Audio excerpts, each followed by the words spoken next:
Danny Marang in here. No Patrick Harris. Casey Smith behind the glass. God, I just want to let this song play now. I just like every time it comes on now, like it just this is one of those mood changers. It's one of those mood changers. This always puts a smile on my face. It's like I sit down, I'm just like, okay, you know what? I'm okay with this being the forever open. I am 100% okay with this being the forever open. It's totally fine. You guys talked about it on Monday while I was out, but it's when he's lacing up to play in front of the Toon Squad for the first time. That's what it is. Okay, yeah. I was like, I know it's part of like something. And I think they also play it on the outro as well. I think it is in the credits. Yeah. So we'll throw back for everybody. Yeah, no, it's a good one, and it's a movie that was again made before you were born, making me feel ancient yet again. Well done. Well done. I grew up on the Looney Tunes. I used to wake up early every morning to watch The Nanny, Fran Drescher, the George Lopez Show, because that came on, and then right about 5 a.m., that's when Looney Tunes kicked on, and I would watch about 2 hours of Looney Tunes, fall back asleep, and then go to elementary school about 9 a.m. I feel like I lived in the prime era of post-school cartoons. Got home, you had, was it Ren and Stimpy? You had Batman. There was another one we all used to watch too. God, I'm totally blanking on it now. Did you grow up on Rocket Power as well? No. The Saturday morning cartoons, we had, Transformers, G.I. Joes, X-Men, like just nothing but certified bangers. Like the fact that they rebooted X-Men on Disney or whatever, and that continued, was it X-Men 97? They pulled that out of there. It's like, yeah, that makes sense because that was absolutely amazing. No notes. Go ahead and do that. But yeah, no, it's funny getting old. The idea now, the amount of times like my soon to be stepson is off tomorrow and Monday, and I immediately went like shaking fist at Sky of, does he not do they not go to school? Like what's going on? But at the same time, I drive, we go down and pick him up after school sometimes, and I'll see the kids walking around. It's like they dress like I dressed in high school now, and I'm just like, what is going on here? I don't understand this. Yeah, I feel like early 2000s they kind of started to wear the 80s. The jumpers started to come back with all the the Charlotte Hornets colors. Those started to pop out more. You remember what Taco Bell used to look like? Oh God, yeah, look like a San Antonio Spurs home game. Exactly. Now I feel like we're kind of pivoting back towards it. Well, yeah, because it was good. That's the thing. Did you see the CEO at the it's the investment company that owns Pizza Hut? They're rebooting OG style Pizza Huts. Did you ever go into one that had the pizza bar and salad bar? It's like it was still like rooted in the 80s with the blown glass, or not blown glass, but the stained glass lamps that hung over the table. No, but I've been in a pizza spot like that. Yeah. But I've also seen bench warmers, so I know exactly what you're talking about. They're bringing those back, and apparently they can't keep people out. Because what people are doing again is they're realizing, oh, this was a good time. And what's unfortunate about it with that is the youngs are getting a hold of it and enjoying it for a second, and then it's nothing but phones. It's like I almost want to like do one of those and make it like a no phone outing. I think you just have to make it just a little pop-up, hole in the wall. Mm-hmm. It's here, it's gone, never see it again. Right, just something like that. Like there's a nightclub somewhere that confiscates phones at the door. They put them in the bags and then inside a little locker. Yeah, I wouldn't trust that. Well, I mean they're taken care of. Like they're you have to have like your tag, like a coat check kind of a deal. It's one of those things. But it was like, you're coming to the club to come to the club. The fact that your generation doesn't go to a club and dance or go talk to people, it's if you look at how clubs are set up now, like if you take a picture versus like when I was 21 to 25 versus when you're 21 to 25, we had a giant dance floor and like limited seating. Now you guys have all of the seating and no dance floor. That's very true. It's like, but it's about being there now for your generation and taking photos and like just like not actually doing the thing. I'm very much if I'm going out, I'm just going out to talk to people. Otherwise, I'm just not going out. Well, I mean, that's also part of the problem is that a lot of people now don't go out. Like we used to, when I got out of the Air Force, we had a spot for every single night: Tuesday night, Wednesday night, Thursday night, Friday night, Saturday night, and actually Sunday and Monday too. But that's a different story. We had a Monday through Monday situation when I first got out. I blew a lot. I left the Air Force with a lot of money. Again, Corvallis, that'll build you for stuff like that. But Yeah. I have a Tuesday and a Saturday spot. That's it. Tuesdays is when I go do trivia with my family. Saturdays, that's if I want to go. Yeah, catch you said you have fight. you have some olds that you can do some trivia with. Yeah, I do trivia with my family. There you go. Because otherwise, I want to get questions right. I'm not gonna get anything right pre-1980. Yeah, not gonna be good on Happy Days. Oh, I watched me some Happy Days. Oh, you up on some Happy Days? Oh, I'll throw on some Happy Okay, Days. okay. I love me some Henry Winkler. You know, I went as the Fonz for Halloween one year. Oh, no kidding. Yeah. Nice. Okay. What's the inspiration there? I used to watch Happy Days a lot because it was on before Alf, and I hated Alf for some reason. Whoa. We're having Alf slander? I just wasn't a fan. How do you hate Alf? Because it came on Alien after life Happy form. Days. I don't know why. So you were so pro Happy Days that you just couldn't do Alf? Yeah, because they would do like week-long marathons of Happy Days, and then all of a sudden they would just pepper in Happy Days episodes, and I was like, wait, I'm still missing an entire season, and there was nowhere else to watch it. See, that's brutal, man. Again, that was during daytime cable too, so it was like I didn't have a streaming These service are your to go options. to. Yeah, this is what you figure out. It's this, or I'm going to Best Buy to find a CD of Happy Days. Oh man, That's DVD. Yeah, no, I was gonna let you off the hook on that one, but somebody on the text line said, you can't go out and do that anymore because we had dollar beers and stuff like that. Don't get me wrong, it was a lot cheaper to go out to the bar, go out to the club, or whatever it was. But I saw something the other day. It wasn't like a 60 Minutes, but it was like adjacent to that. They were just like documenting nightlife culture and how everyone, men and women, are terrified of being recorded and being embarrassed. And that kind of comes back to the nightclub that takes your phones.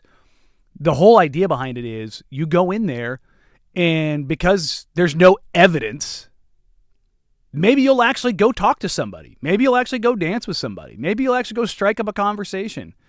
And the people that were going there, like, I don't know. They check back in with me at the end of the night. They're like, that was so much fun. And it's like, yeah, you proverbially touched grass. You put your phone down. You actually went and did a thing. That's what it's like, guys. I've become so old and curmudgeonly that, I see, what do they call them? Screenagers. The kids who just walk around with their, like, if you go outside of high school, I pick him up with Tiff every now and then, and the amount of kids that like just pour out of the school with their phone in their hand, head down, looking at it, crossing a crosswalk. It's like, bro, put it down. For the love of God, go live life. Go figure it out.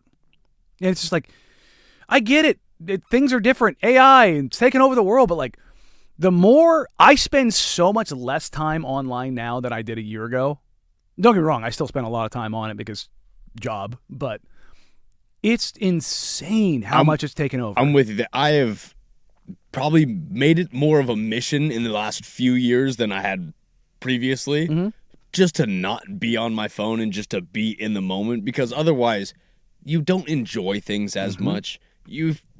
You're worried about other stuff when you shouldn't be, rather than just having conversations with people. That's I think the biggest issue. Those kids will realize it eventually when they have no social skills, that they'll go, oh, I should probably put down my phone or this device and figure out how to talk to people. Talking to young people, like out in the wild per se, is one of the hardest things I've ever done. And not because I'm afraid of them, it's because they have no social skills. A lot of grunting. Yeah, a lot of just basic noises. A lot of default. Shoulder shrug, and it's like, again, I know I sound like old guy shaking fist at sky, but it's like, they just don't have social skills. It's so crazy. Everything's a meme. Nothing's original. And it's just like, what am I supposed to do with this? How do you interact? And again, like, they have so many more different challenges. I'm not sitting here like beating them up. They had to deal with COVID, like being desocialized for 2 years, and what that did to them. That's what I was really glad, is that when my entire, I guess, generation was forced to desocialize, I made sure to socialize. Like, there wasn't a day I didn't spend with multiple people during COVID. Oh, no, I probably broke whatever rule or mandate that they wanted us to do. But that's just how life goes. You got to touch grass a little bit from every now and then, come back to reality. This one on the text line, have you run into this, or does this bother you? Like, if you're dealing with somebody in customer service, like you're going and getting a coffee or a boba or something like that, and they've got their AirPods in? That's one of my least favorite. He's like you're already doing your customer service. Like the focus is here. I used to work in cell phones in Costco. I had coworkers who would constantly just listen to music. It's like, well, no wonder you don't do your job well. Yeah, no wonder you're not selling. No wonder, because guess what? You have to talk to people, and no one wants to talk to the person who's just defaulting into their own head. I love this. I am watching you get older. That is my new job in life, is to age you above your age. It's slowly creeping there. Between Harris and I, we'll just drag you up. It's like, he's 24 going on 37. Like, that's what we're going for. Just skip that part of it and just become curmudgeonly and just shake your fist at kids. I'll turn into old Red Fox very soon. And it's weird when it happens. It's so weird when it happens because you don't notice it. It is genuinely like the Progressive commercials. You just find yourself, like, Tiff gives me crap because I am that guy in the grocery store line. Oh, no, hey, how's it going? Oh, hey, that looks really good. You know, like, whatever it is. And she's like, you will just strike up a conversation with literally anyone. It's like, she's like, I don't know what to do with that. Oh, no, you got more than me. Go ahead. You know, it's just, or at the gas station. Working? Yeah. Nice dirt bike. Hey, guys.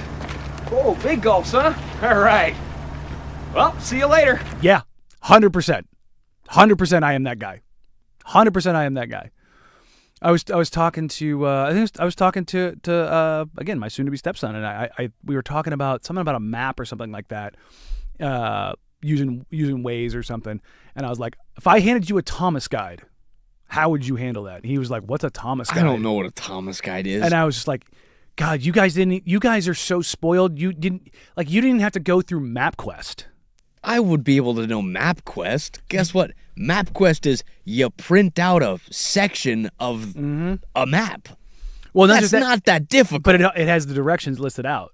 So I remember this very clearly when I PCS, so when I changed duty stations from West Texas, I drove back to Portland. So I drove from San Angelo to Beaverton straight through.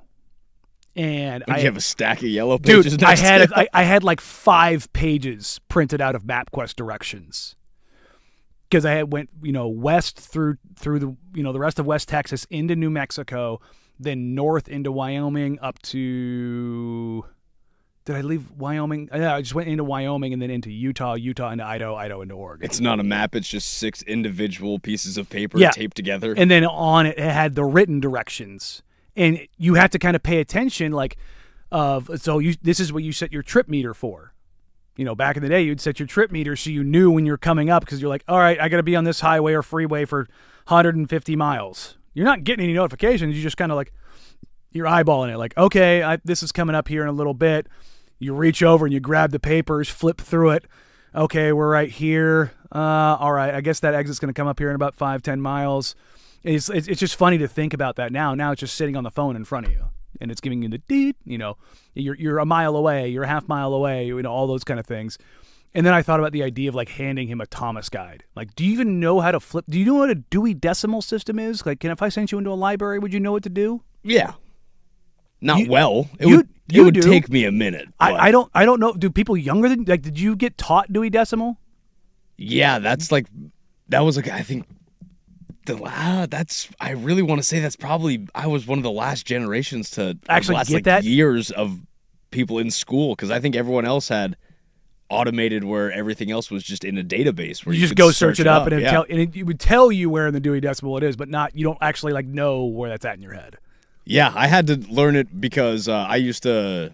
For a class that I took in high school, I had to go up to Lewis and Clark and check out books at a library. An actual library. I had to actually go get primary sources. Yeah. So when everyone out there chucking out their primary sources, they're hyperlinks to Wikipedia. Exactly. It's really you went and got those books because the publishing really means the difference. All right. So one of the more difficult things I've ever done. We old man shake fist at Cloud for long enough. Way long enough. I was going to. Sorry. First segment already off the clock. The Spurs and the Oklahoma City Thunder had game 2. Not as great a game as game 1, but there is a truck-sized load of storylines coming out of game 2. We'll get into that next here on the Firm of Harris and Marang. Almost at 1080. 105.1, The Fan.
Spurs Thunder Game 2 went down last night. Oklahoma City Thunder able to pull it out 122-113. Not the classic that Game 1 was. And a quick little programming note here. Coming up next, Eric Nehm of The Athletic will join us to talk all things Giannis, Milwaukee Bucks, Portland Trailblazers maintaining all of their assets kind of going forward. So we'll dive into that. But first, we're going to spend a little bit of time here. Thunder even the series. Biggest storyline for me is not the game or the series, being tied up 1-1. It's Dylan Harper coming up lame for the Spurs with De'Aaron Fox already out. But just kind of going into the game itself, kind of started with some fireworks, right? You dive into it and you're like, okay, this is actually going to be another banger of a game. Both offenses look good. Both defenses look good. I think they said it on the commentary. Tarico and Jamal Crawford said it. This is Hagler and Hearns. This is just going at it. Trading punches. We're going to get a good fight out of this one. Well, then the second quarter happened, and the San Antonio Spurs can't take care of the damn ball. They've got a Steph Castle problem right now. He has got a absolute bananas amount of turnovers. 20 turnovers in the first 2 games as the primary ball handler. It is the most turnovers in back-to-back games in a 2-game span since turnovers were tracked in 1977. James Harden, send him a gift basket. Yeah, he's distracting from me. Now, Steph has been phenomenal, but he was asked in the postgame about the turnovers, and his thought was very reminiscent to what Damian Lillard faced against the New Orleans Pelicans in the playoffs, where he was just being sped up when he was being blitzed, when he was being trapped, and they're doing that to Steph Castle because they're turning him into lead ball handler all the time. The first 2 games of the playoffs are the most primary lead guard possessions he has had in his career so far. In the playoffs so far. And that's because De'Aaron Fox is out. You don't have that other guy to lean on. And with Dylan Harper also out, now all of a sudden you're going to have Wemby trigger more plays. But how do you balance that? Because he has, again, 7'6".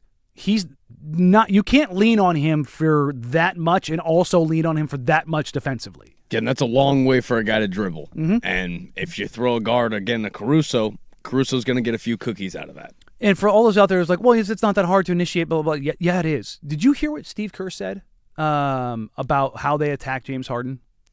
Hit me with it. He said that the analytics team realized that James Harden dribbles the ball more than 1,000 times a game. You mean Mike Brown?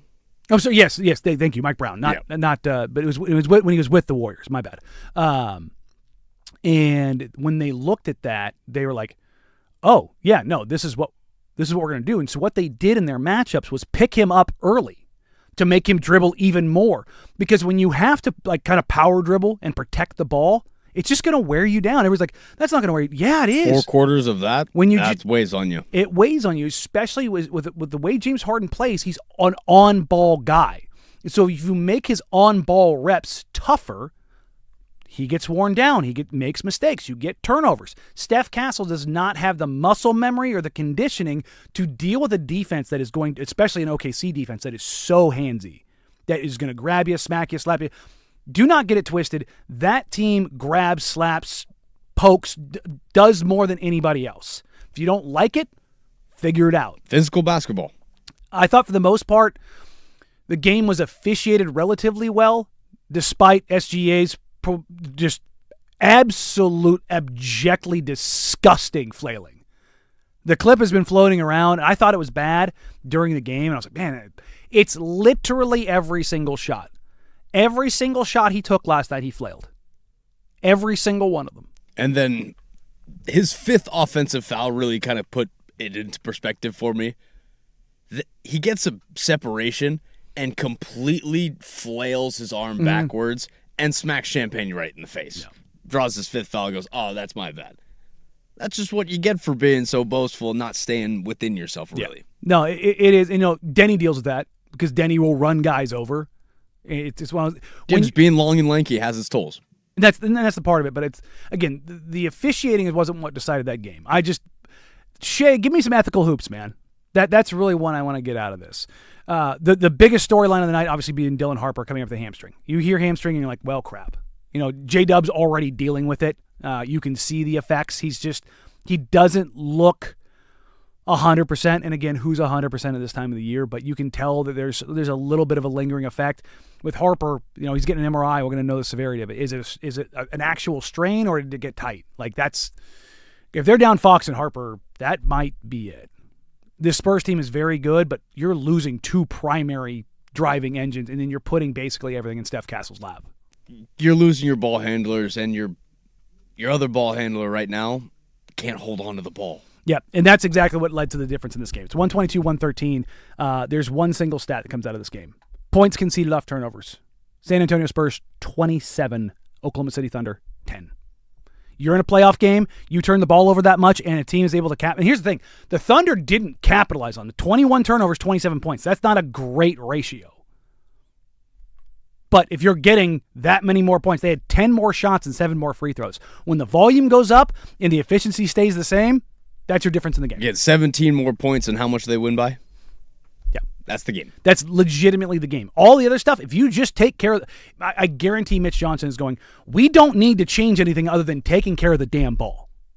Kellen Johnson said, we've all got to be better. It's not just on Steph, but Steph's got to be better. Steph Castle has to be better. 20 turnovers in 2 games is just not something you do. All right, coming up next, we're going to have Eric Nehm on from The Athletic, the Milwaukee Bucks beat writer, to dive into all things Giannis. Where does he end up? Does he stay? Does he go? What teams does he go to? What kind of packages make sense? Oh, hey, the Portland Trailblazers figure into this. We'll get into that and more coming up next here on 105.1 The Fan. Now, from the George McCoy at Warren Allen Sports Desk, a Sports Center update on the Fan Sports Network, 105.1 FM and 1080 AM. This sports update is brought to you by Laurelhurst Market Steakhouse and Butcher Shop, a great spot for any occasion. And don't forget, you save 10% on your Butcher Shop order when you dine in. Menus and more at laurelhurstmarket.com. First on the Fan, it's Conference Championship week here on the Fan as Oklahoma City Thunder. They took Game 2 of the Western Conference Finals to even up the series at 1 game apiece. Final in that one was 122-113 as SGA led the way for the Thunder with 39-4 to go along with 6 other Thunder players finishing in double figures. Some injury updates for you as the Thunder forward Jalen J-Dub Williams re-aggravated his left hamstring injury. That sidelined him for most of the season. His status for Game 3 is questionable. And for the Spurs, rookie Dylan Harper suffered a right hamstring injury in the third quarter of last night's contest. He is set to get an MRI back in San Antonio later today. Over to the Eastern Conference as the Cleveland Cavaliers hope to even up the series back in Madison Square Garden tonight at 5 p.m. The Knicks come into the contest as 5.5-point favorites, as you can catch tonight's coverage over on 9:10 a.m. when coverage starts at 4:30. Your Portland Fire fell to the Indiana Fever 90-73 last night. Aaliyah Boston led the way for the Fever as she finished with 24-8-3. The Fire now travel to Toronto to take on their expansion rival this Saturday at 3 p.m. And over in the NHL, the semis in the NHL were last night as the Vegas Golden Knights took Game 1 of the series over the Colorado Avalanche 4-2. And tonight we get Tom Dundon's Carolina Hurricanes as they take on the Montreal Canadiens tonight at 5 p.m. And for more sports scores and stories in 30 minutes, I'm lowercase from the George McCoy at Warren Allen Sports Desk. Hurt, missing work, insurance companies acting like jerks. Don't call your mom, call George McCoy at warrenallen.com. The home of dirt and spray.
We're now lucky enough to be joined by Eric Nehm from The Athletic, beat reporter for the Milwaukee Bucks. And now Eric is going to be going through, well, the same situation we went through here with Damian Lillard a couple of years ago. Eric, thanks for taking some time for us, man.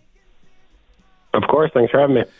All right, so let's lay the groundwork. Obviously, the national media is going to do what they do anytime a player of Giannis's caliber gets out there, and it looks like there might be a move being made. What is the general sentiment in Milwaukee right now, and what did the tea leaves say today about Giannis being there and signing that contract long term in October versus being traded this summer?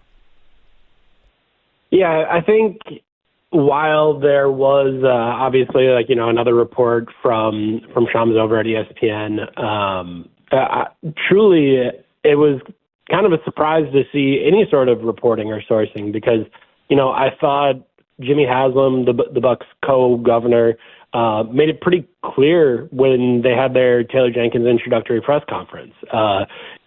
They are open for business. I thought him saying, we're going to figure this out before the NBA draft, in creating this false deadline of sorts, kind of told everyone around the league, all 29 teams, if you want Giannis, he is available, and you need to put in your best offer before the NBA draft. And you won't be alone. There will not be an exclusive window for you to negotiate. You are negotiating against all 29 other teams. And I thought, he made it very clear then in the final week of the season, John Horst spoke to me and the other beat writer here in Milwaukee from the Milwaukee Journal-Sentinel and said pretty much the same thing, that they are going to consider trading Giannis again this offseason, and they have to consider both paths, and that's what they will do. So they're doing that. They are open for business, I think is the phrase that Shams used, and it's accurate.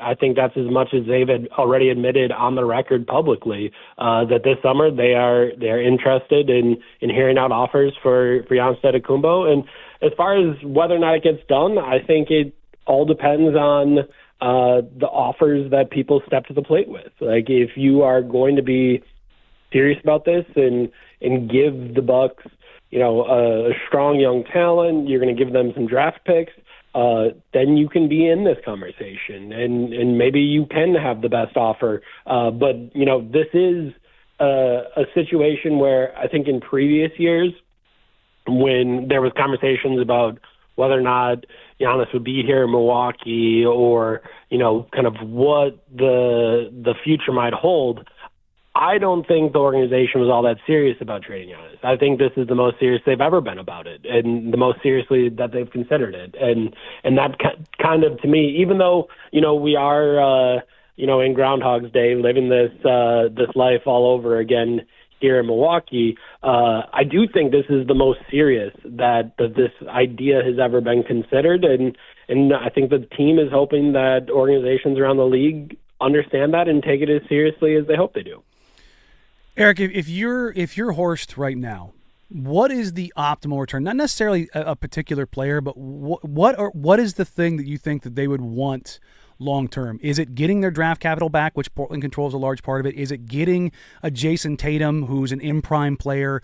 Is it a mixture of younger players and picks? Like what do you think the actual motivation, if they could have their pick of the litter, as it were, how would you kind of rank what they would hope to get in return? It's funny. I was at the combine last week, and so somebody had told me that they think the Bucks want everything. Because I framed that almost exact same question to them, and they're just like, well, everything. Like, that's how good Giannis is. If you are the Bucks, you should think you should get everything. You should get a promising young talent. You should get all of these picks. I think if you're truly trying to figure out exactly what they want, I don't know that they have a ton of interest in going after just a pick-heavy package, like just trying to get as many picks as possible and going down into, the gutter. Like, I don't think if that's your plan, to do a multi-year process-level rebuild, I don't think you hire Taylor Jenkins for, $10+ million a year for, this long-term contract. Like, you wouldn't make that deal. You'd hire, a first-time head coach that could oversee a rebuild and stuff like that. So I think what they're kind of signaling is that, one, they want everything, but also, if they got to pick or choose, I don't think this is a bottom-out situation where you're just going to go, picks are all we care about, and, we're going to stink for a couple of years, and we're going to tank, and we're going to try to get better. And frankly, the league's proposed lottery reform hurts that idea as well, right? Like, being in the bottom three for a couple of years doesn't really help you out in the way that it used to. We're joined by Eric Nehm, beat reporter for The Athletic in Milwaukee. And Eric, you led me exactly where I wanted to go there with the proposed lottery changes. And this ties into Portland. With the Trailblazers controlling a large portion of the Bucks' draft future, how much of the lottery reforms and being able to control your destiny, so to speak, without necessarily needing to bottom out, how much does that factor into whatever kind of deal that would possibly materialize out of this? I think it's always better to have your own picks. I think that it just allows you more pathways. It allows you more control. If you do have an injury, after you trade Giannis and one of the key guys that you got back gets hurt, all of a sudden, in a previous world, if you had your picks, you could be like, all right, well, we are going to bottom out. And this wasn't necessarily the plan, but we had some injuries, like the Pacers had this year, where they had some injuries, and it was just like, well, we're not winning. No matter how hard we try, we're not winning. But at least we have our picks, and we can get it into, a weighted lottery that gives us a better chance if we have them on a lower level. Now, I don't know if, and again, the lottery reform still has to go through, and, our guys at The Athletic had reported at the Combine, there are some teams that aren't 100% sure that this is the proposed path is actually the best path forward as far as lottery reform goes. But I think overall,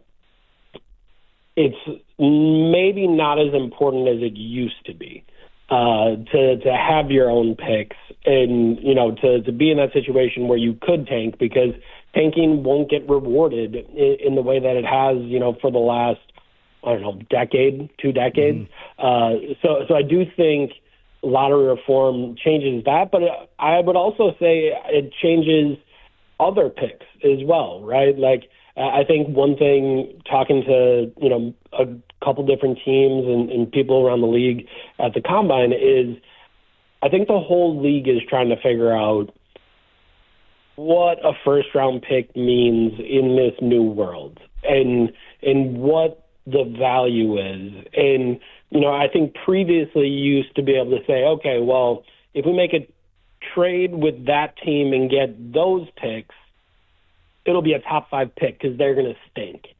And now I don't think you can have that same level of confidence. But also, I think, middle of the road first round picks gain more value.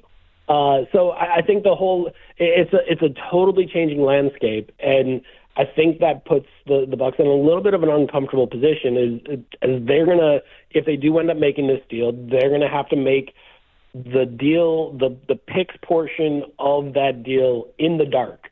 There's no data. There's no understanding of what it's going to look like.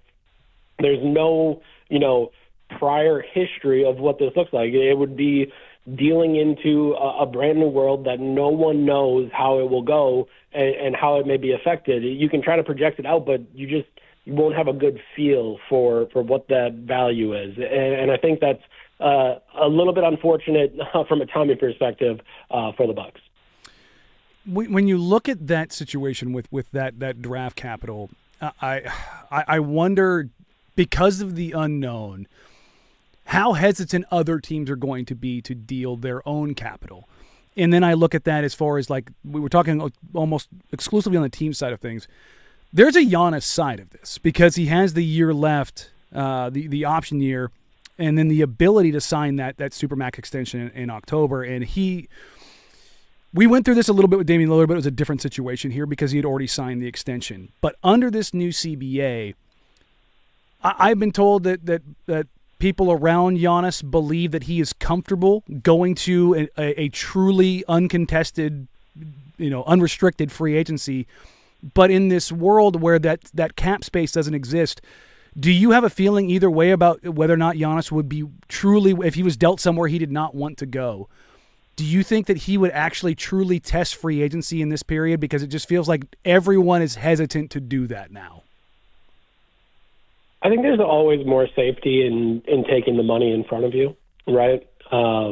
If you have what will be $275 million offered to you, and obviously the Bucks can offer that on October 1st. If another team would trade for him, it would be 6 months after they trade for him that extension could be offered. When you see that money in front of you, I do think there is a level of safety in all of that, but I don't think Giannis is in a position, in his career, in his life, where he has a ton of doubts about whether or not that money will be out there, that wherever he wants to go, that team won't find a way to create the space that they need to get that. I think, if you are thinking about trading Giannis or trying to sign him in free agency or whatever it might be, I think you feel pretty good about, just the idea that this guy is going to be good moving forward, and we will give him that money. So I would guess if he is, going to go through free agency and do all of that, I think he would do it with, I guess, just kind of the comfort of the fact that he knows that money is out there for him. So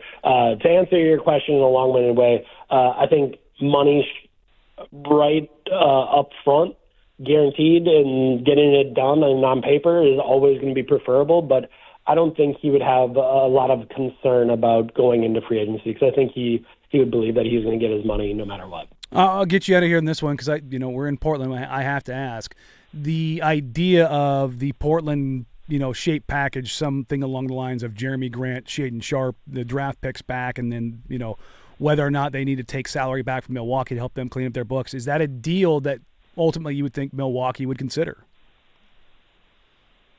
I think the Bucks are going to consider all offers. As far as where that would rank up with some of the other ones, I don't think Shaedon Sharpe would be near the top of, when we're talking about promising blue chip young guy, I don't know that he would be better than some of the other players that we've heard potentially could be in those deals. And then I think the other thing too is I know that this year Jeremy Grant's contract, is 2 more years after this. I still don't think there's a lot of teams out there that are going to say, you know what, that's just a contract. We're not worried about the money. Jeremy Grant has proven he can be a good player. I think that's still a negative contract. I think that is a contract that if some team's going to take on, you have to give up picks to do it. So getting, their own picks back, that's great. But I think you'd have to add even more to that package, because just taking Jeremy Grant alone, to me, I think among many front offices would still be at least a first-round pick on its own, if not two, because that deal is just, it's going to clog up your books no matter what you're trying to do. And I do say that knowing that Jeremy played a lot better this year. I think he's generally a good guy, doesn't really make any fuss in the locker room. But if it is just a straight-up trade with the Blazers, I think the Bucks are going to ask for, I don't even know, just going through the roster, like Tumani Kamara is a guy they're going to ask for. Donovan Klingon's a guy that they would ask for. Scoot Henderson. Like, you got to start thinking about the hot. Like, I don't think Shaden would be the young guy that they'd be thinking, oh yeah, that's the blue chip main guy in a package that we're getting back from the Portland Trail Blazers. They're going to go after better players than that. All right, Eric, gun to your head. How far into this does it actually go? Is this a situation that was resolved by the draft, or are we looking at Giannis signing the extension in October? Whew. My slight lean right now would be that he is traded, but also I think you're going to have to see how correct these teams come. I think everyone is trying to figure out where everyone else is and how much they might give up.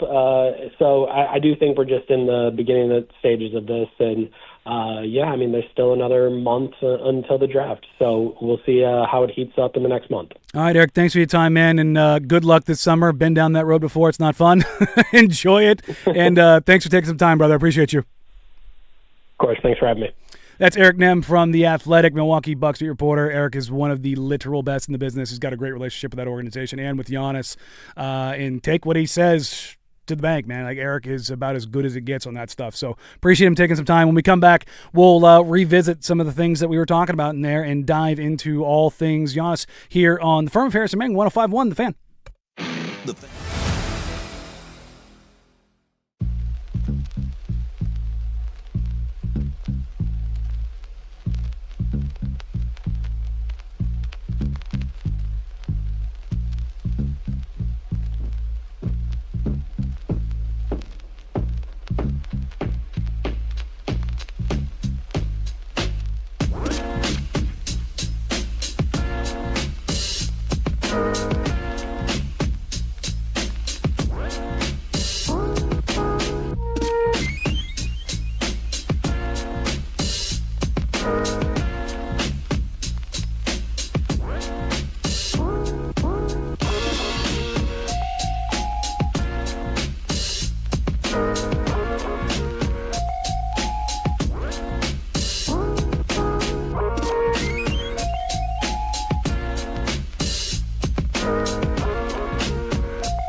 All right, we're just joined by Eric Nehm of The Athletic, Milwaukee Bucks beat reporter. Wanted to do a little quick reaction here to some of the things he talked about, and nothing there was shocking to me. Little peek behind the scenes. When Milwaukee came to town, Eric was on the road trip, and we had a long conversation. So definitely wanted to circle back with him when we kind of knew where things were going to head. And, you know, we kind of reminisced about the Lillard trade saga, and that's why I was kind of making the joke there of, well, good luck, dude. It's because, you know, when you're trading a franchise icon, man, it's a big deal. It's, you know, you're talking about one of the 5 best players in the league.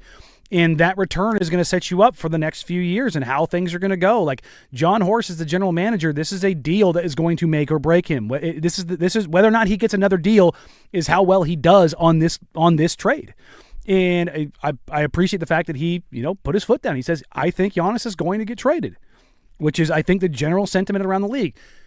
Now, what does that look like? Okay, between now and the draft, ladies and gentlemen, we are a month. We are a month away from the NBA draft. What is going to set the draft up now is that trade. Because if you're trading for Giannis Antetokounmpo and you hold a draft pick in this draft, the Bucks need to know kind of where they're going to be picking. If it's to Miami and the number 13 picks included, they need to have an understanding. If it's to Minnesota, if it's to New York, if it's to Portland, if it's to Boston, you know, those are the teams that are most commonly thrown in there. Do you get your own picks back? Do you get somebody else's picks back? Do you get a pick in this draft? What does that look like? And they need to have that understanding going in. So when they're doing pre-draft workouts here over the next month, they're probably going to bring in guys all across the board. Again, we saw this in the NFL with Max Crosby's trade. Mm-hmm. Max Crosby's trade set off the entire free agency. It's a domino effect. It's the domino. Then when it got rescinded, it completely screwed with a lot of teams and how they were looking at things. Hopefully, nothing like that will happen here. But again, this is still one of the biggest dominoes. This is by far a bigger domino than Max Crosby. This is Giannis Antetokounmpo we're talking about. This is an MVP caliber player. MVP winner. MVP winner we're talking about. This is a champion that we're talking about. Finals MVP. Dude. He's a top 20 player of all time. This is going to change the outlook of the NBA in a very drastic way. I had somebody text me as far as a Giannis trade. Would Giannis going to Minnesota, again, I'd have to go through and do the things necessary, and Portland being the facilitator here, would giving up that stuff that I mentioned, basically Shaden, Jeremy, picks, for Jaden McDaniels and Naz Reid be enough for you? That might be enough. I don't think it's enough on the top end for me. And I really like Jaden, and I think Naz is a phenomenal, like, utility bench Defensive 6th man of the year. Well, 6th man of the year. Yeah, 6th man of the year. Yeah, Rudy, defensive player of the year. But what does that, like, is that enough on the top end? Because if I'm giving up those Milwaukee, the most valuable assets you have right now outside of player capital, like Denny as an actualized 24, 25-year-old all-star is your most valuable asset. Outside of him, your most valuable assets are those Bucks picks. Are Jaden McDaniels and Naz Reid enough for you to pull that trigger? They'd be great additions to the room. I mean, if you make that trade, if that's what you do, you would go into the season. Your starting lineup would be Damian Lillard, Toumani Camara, Jaden McDaniels, Denny Avdia, Donovan Clingan. Your bench would be Drew Holiday, Naz Reid. That's your 7. That's your 7. That's a dangerous 7. It's a pretty damn good team. That's a really good team on paper. It's a pretty damn good team. It's got some stuff to it. Now you're going to probably have to find a little bit of scoring punch, a little bit of creation to come off the bench. Is that going to be Scoot? Now is Scoot a part of this? Now, so you'd be looking at Scoot, Drew, Nas. That's your 8. You need probably now Nas can play 5. Can you go over that the starting 5 for me again? Be Dame, 2, Jaden, Denny, Donovan. Yeah, you belong. That's special. You belong. That's a very good defensive team. You have 3 absolute nails defenders in your starting lineup with a nails defensive player. You're spreading the floor very well. That's the thing is you add a guy like Jaden who shot the living crap out of the ball from 3. He looks like he's a dyed-in-the-wool, and you would go 6'3" Damian Lillard, 6'8" Tumani Kamara, 6'10" Jaden McDaniels, 6'9" Donovan Clingan, or 6'9" Denny Avdia, 7'3" Donovan Clingan. And that's if Minnesota would ever part ways and/or. Well, I mean, if they're getting Giannis, you're getting up. You have to give something to get something, and it's not going to be Rudy Gobert. Jaden McDaniels would be the thing there. Yeah, I mean, on paper, I like that a lot more than I like Trey Murphy. Which would be, again, I've heard this from multiple people around the league. The New Orleans Pelicans are hoping to get the Desmond Bane package for whatever that would be for Trey Murphy. Yeah, so and five picks? Basically 4 ones. So 4 ones. Which don't think that's happening, but we'll see how that goes. All right, coming up next, we want to dive back into Game 2. We want to make some room there for Nehm to hop in because, to be honest, I screwed up this morning and gave him the wrong time, so I had to shift him around and make sure I can still get him on.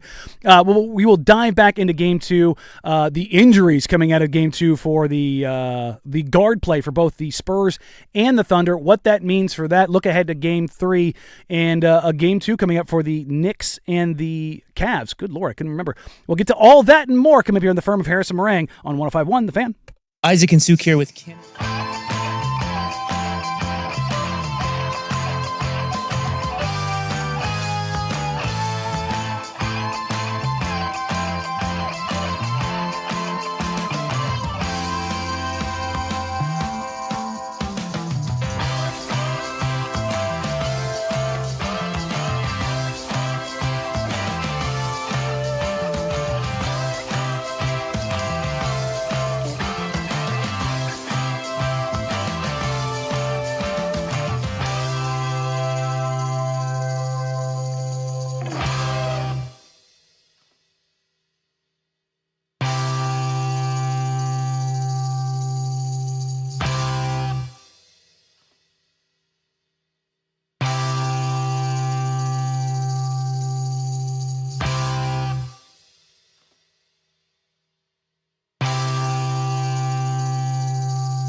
Network, 105.1 FM and 1080 AM.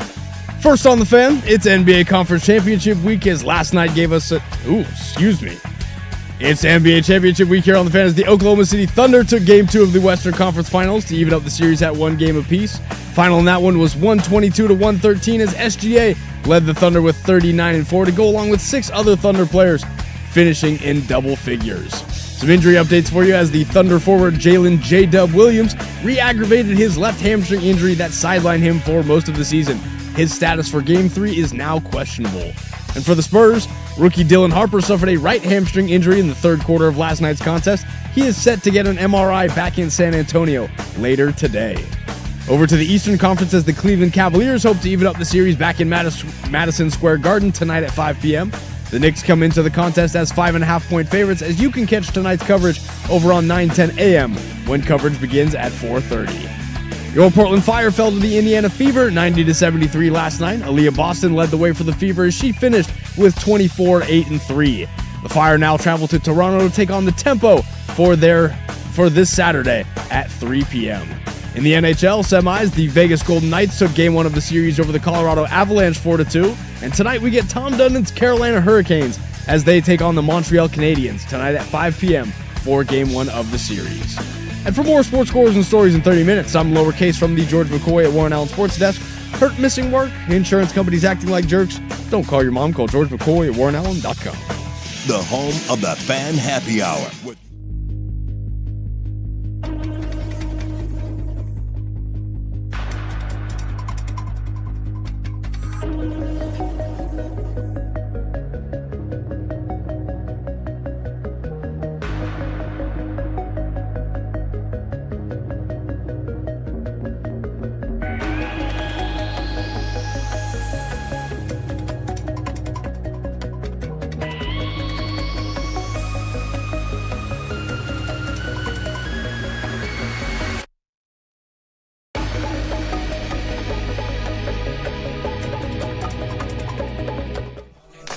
Hour 2 here on the firm of Harrison, Marang, and Case. Anytime you want to let Bone Thugs ride, that's totally fine.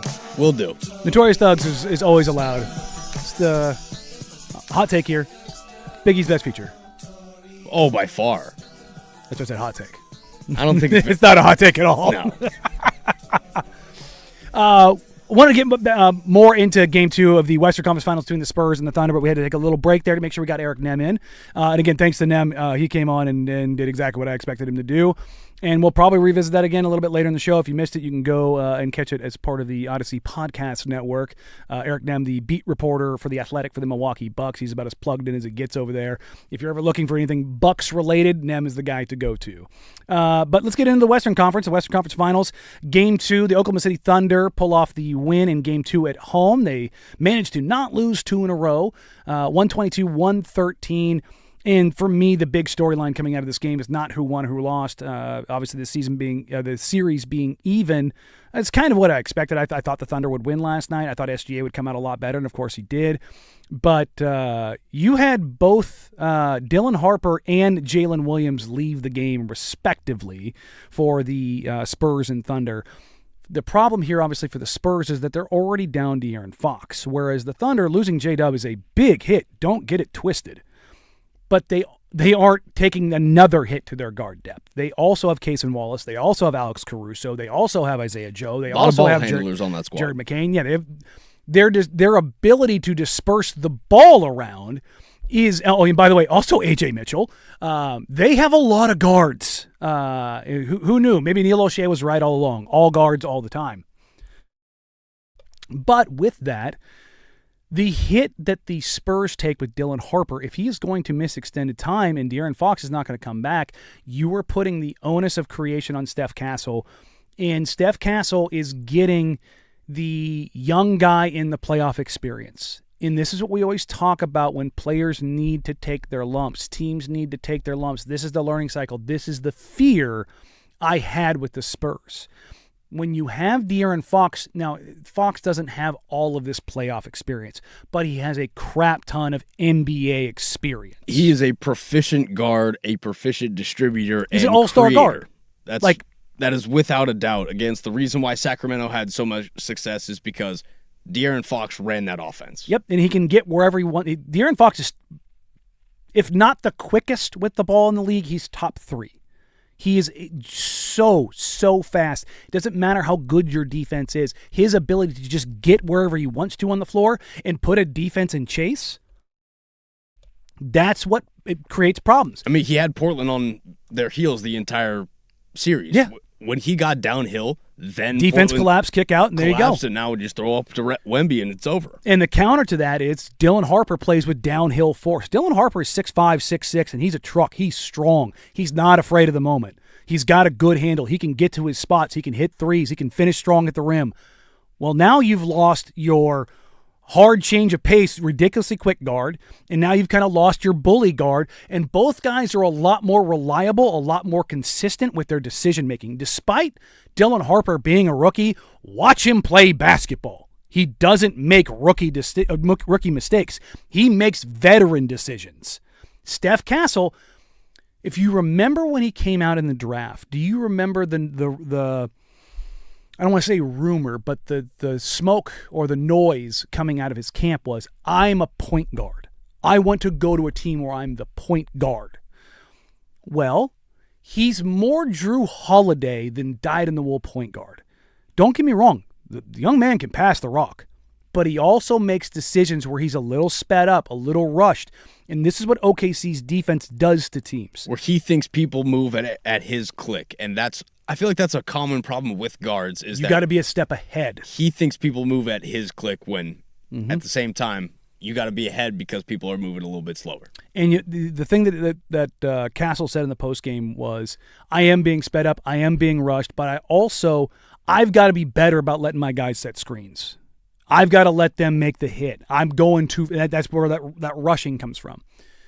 Had a conversation with Damian Lillard years ago that just sits in my head.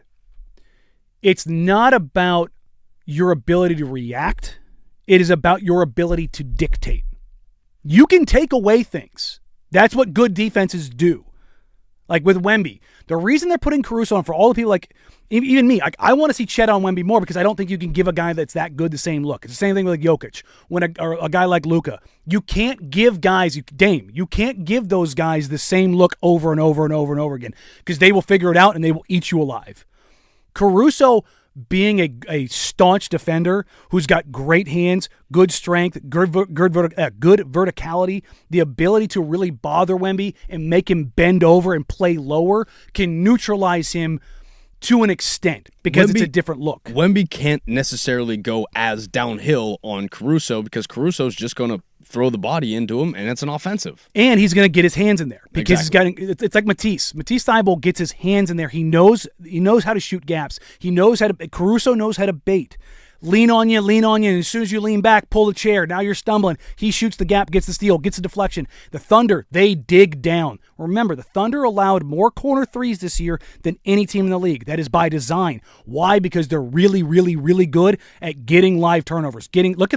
Look at their roster and look at the number of steals guys have, whether it's SGA, whether it's J-Dub, whether it's Caruso. Yeah, guys are really good as soon as the offense goes down in the paint. Guys are really good at collapsing down and just creating the mesh. And most guys can't pass out of that. And there's a fine balance. If you listen to former All-Stars, All-Pros, All-NBA types, if you listen to the Shaqs, you listen to the Barkleys, you listen to the McGrady's, you listen to the Steve Nashes, those guys that had the ball so much in their career, they will tell you need to make the right play. But also there's times, and there's no right or wrong answer to it, of I don't care what a defense is doing to me, I need to apply pressure. The right play may be to kick it out this time, but they're forcing me to kick it out, and I just can't let them force me to kick it out. I've got to be better. That's where great players become great. Despite what you're trying to do, whether you're trying to weak me, whether you're trying to gap me, whether you're trying to ice me, whatever it is you're trying to do, I'm going to say screw you and hit the shot. Let's take it back to the Blazers in their first-round matchup with the Spurs. They undered pick and rolls with Scoot. Scoot at some point in time is going to go, I could take this three. I could hit it, but they're going to under me, and they're going to under me, and they're going to under me. At some point in time, I've got to split the gap of that under, and I've got to get downhill, and I've got to put that defense in chase. And then I've either got to go strong to the rim, or I've got to kick it to two or Jeremy in the corner, and they've got to hit that three. Because I have got to break this defense. Steph Castle has got to find a way to do that and not have 10 turnovers. That is the thing. He had 11 in the first game, 9 in the second game. That is an egregious amount of turnovers. You cannot give Oklahoma City live ball turnovers and let them capitalize because they play small and they play fast, and when they get out and run, they're going to kill you. Despite all that, it was about a 5-point game with around 2 minutes and 30 seconds left.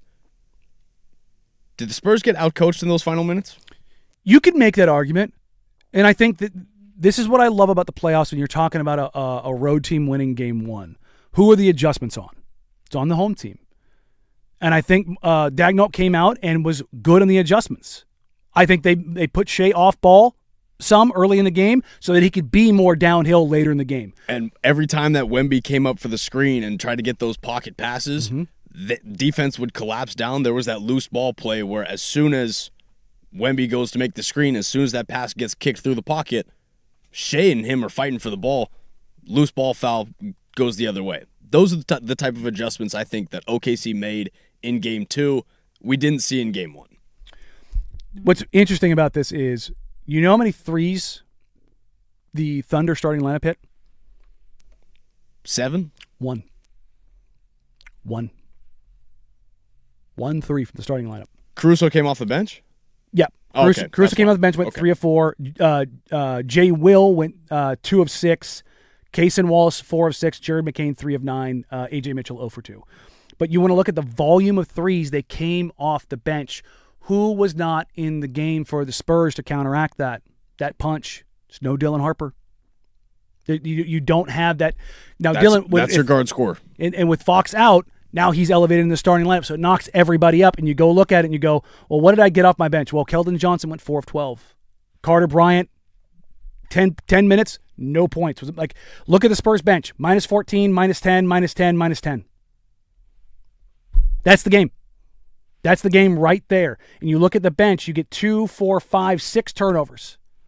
6 turnovers off the bench, and the only guy who played like more than 10 minutes, Harrison Barnes played 12, but Keldon Johnson played 26.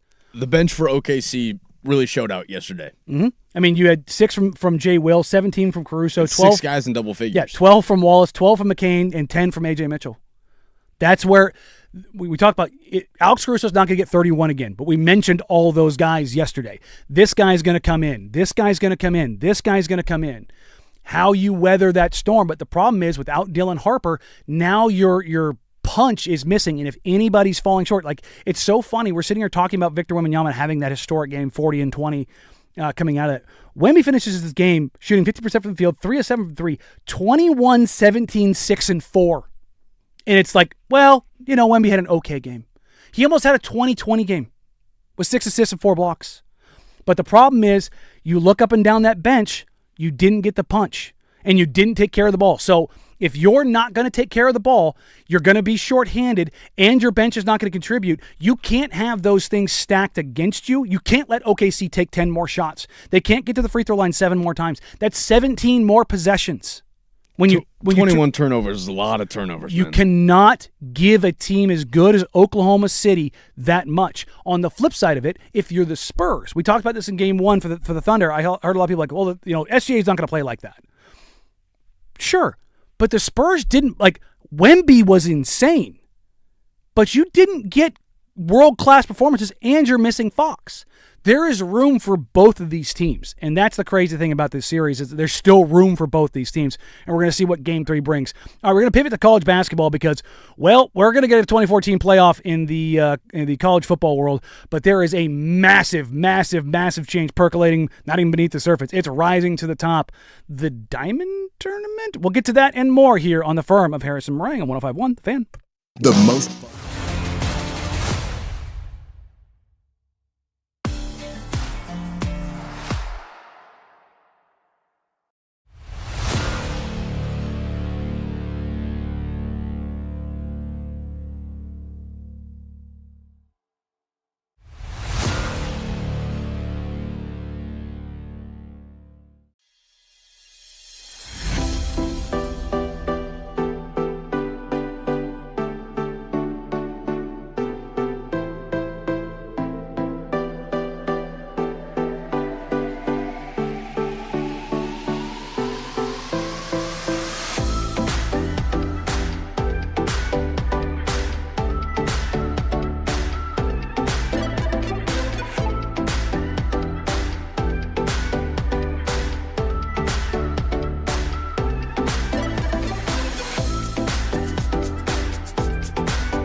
We're talking about the expansion of the college football playoff and the juice or lack of juice. What if I told you, Case, that I could give you all of the juice in a regular season college basketball tournament showdown? Talk to me. Ears perk up at all?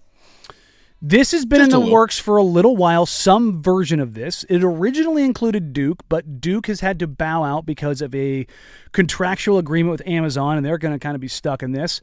But you have, outside of Duke, basically the most storied programs in modern basketball history, sans Duke and UCLA.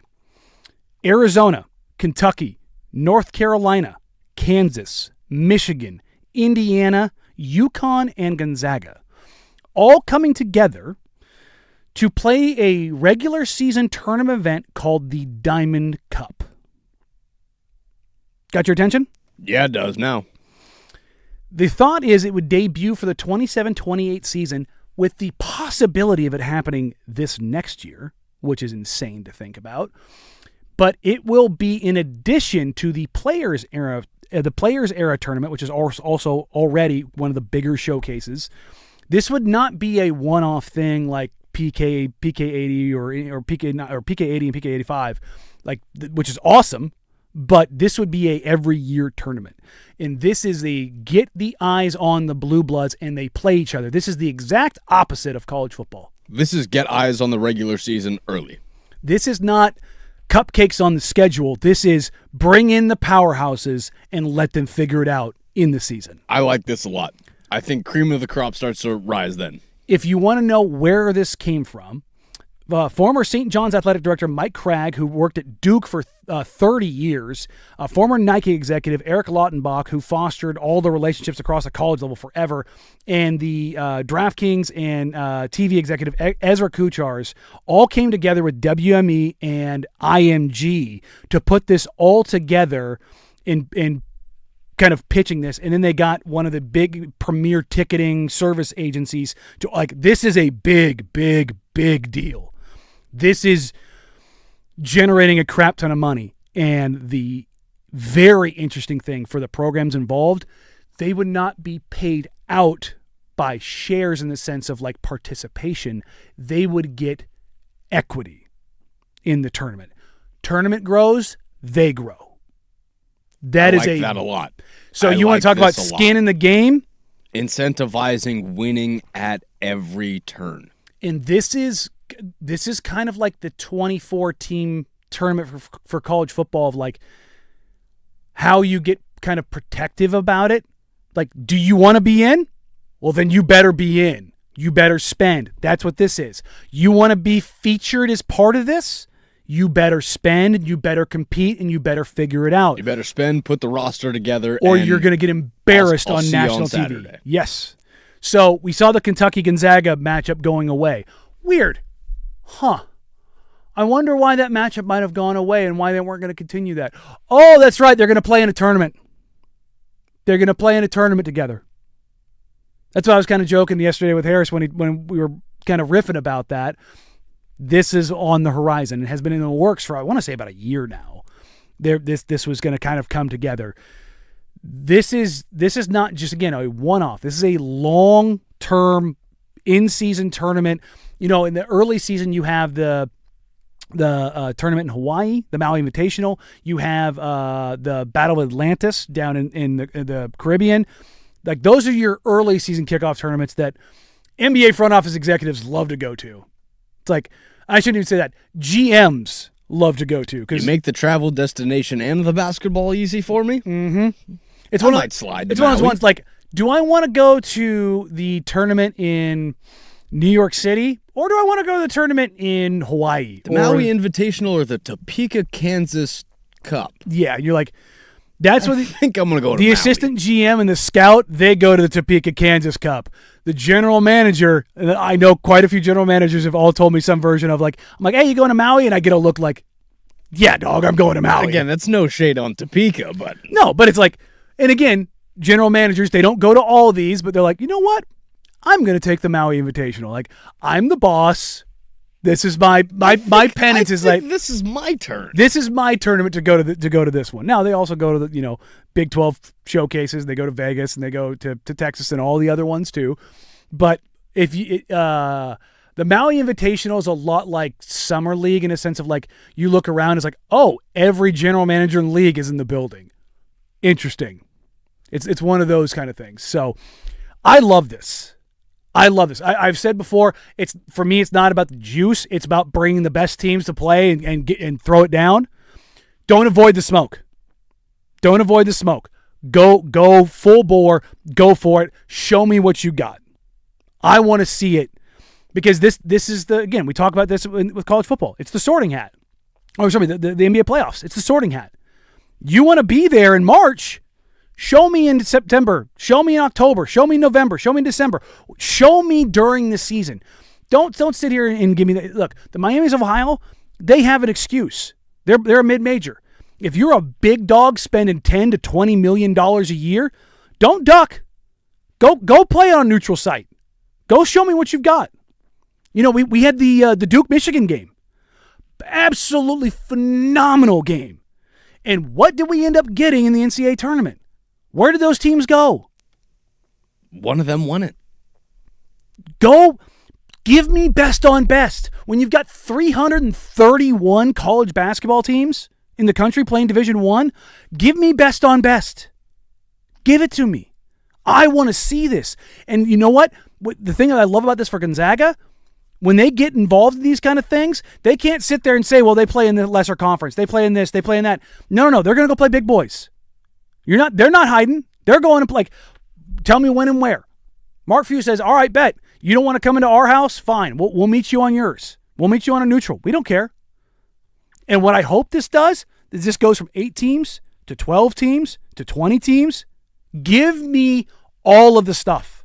If you can juice up regular season basketball, again, college basketball doesn't have juice until March. It really doesn't. If you can give me something to care about college basketball-wise early on in the regular season so that March then looks a whole lot better, so that then we look back and go, oh, you remember what happened in December or what happened in January? I'm all for it.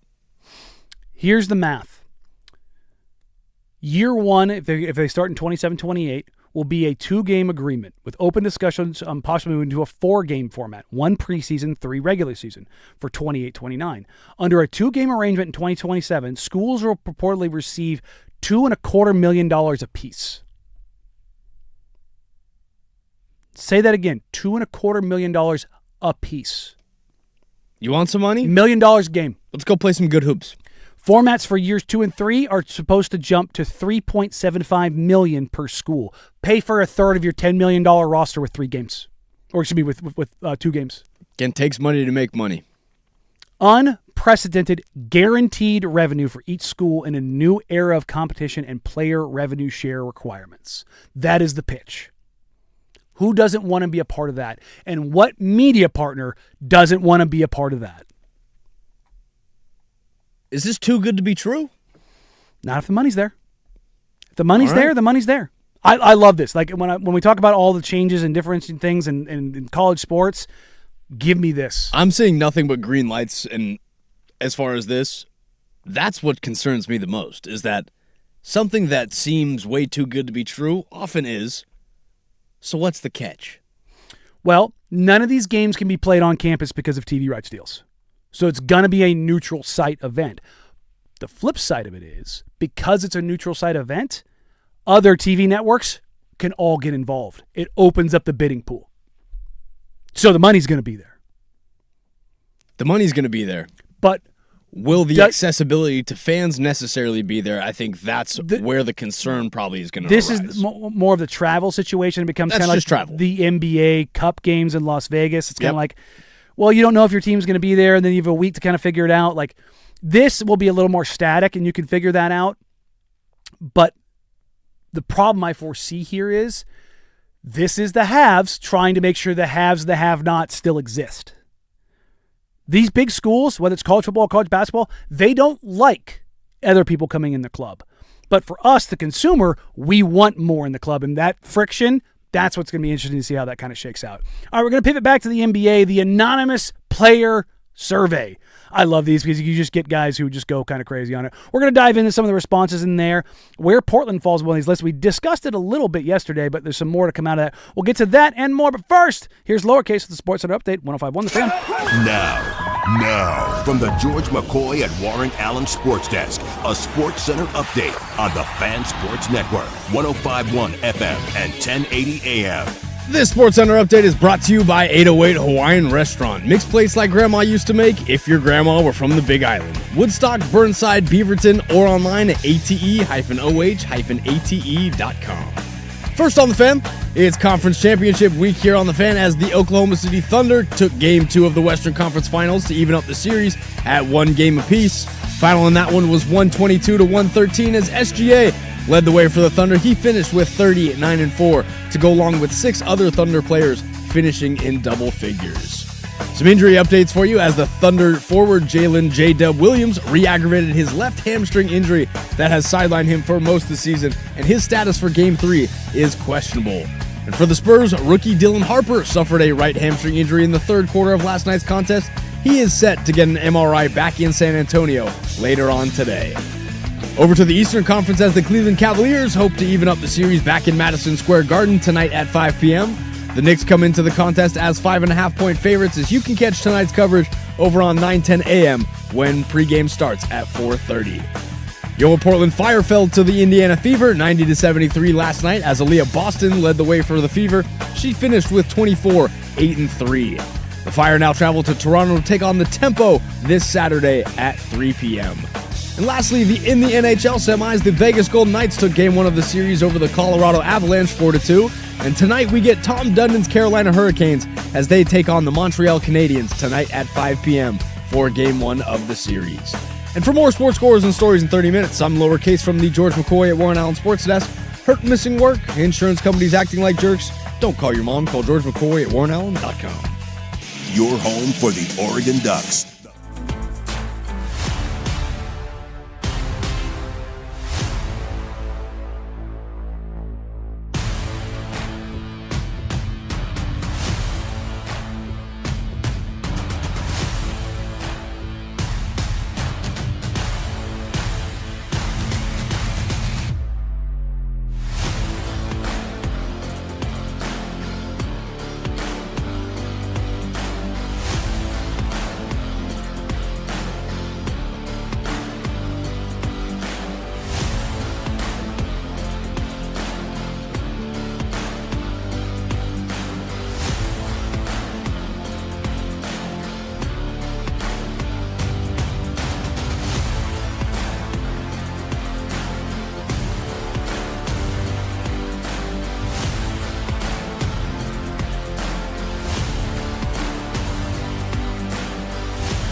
The anonymous NBA players poll conducted by The Athletic.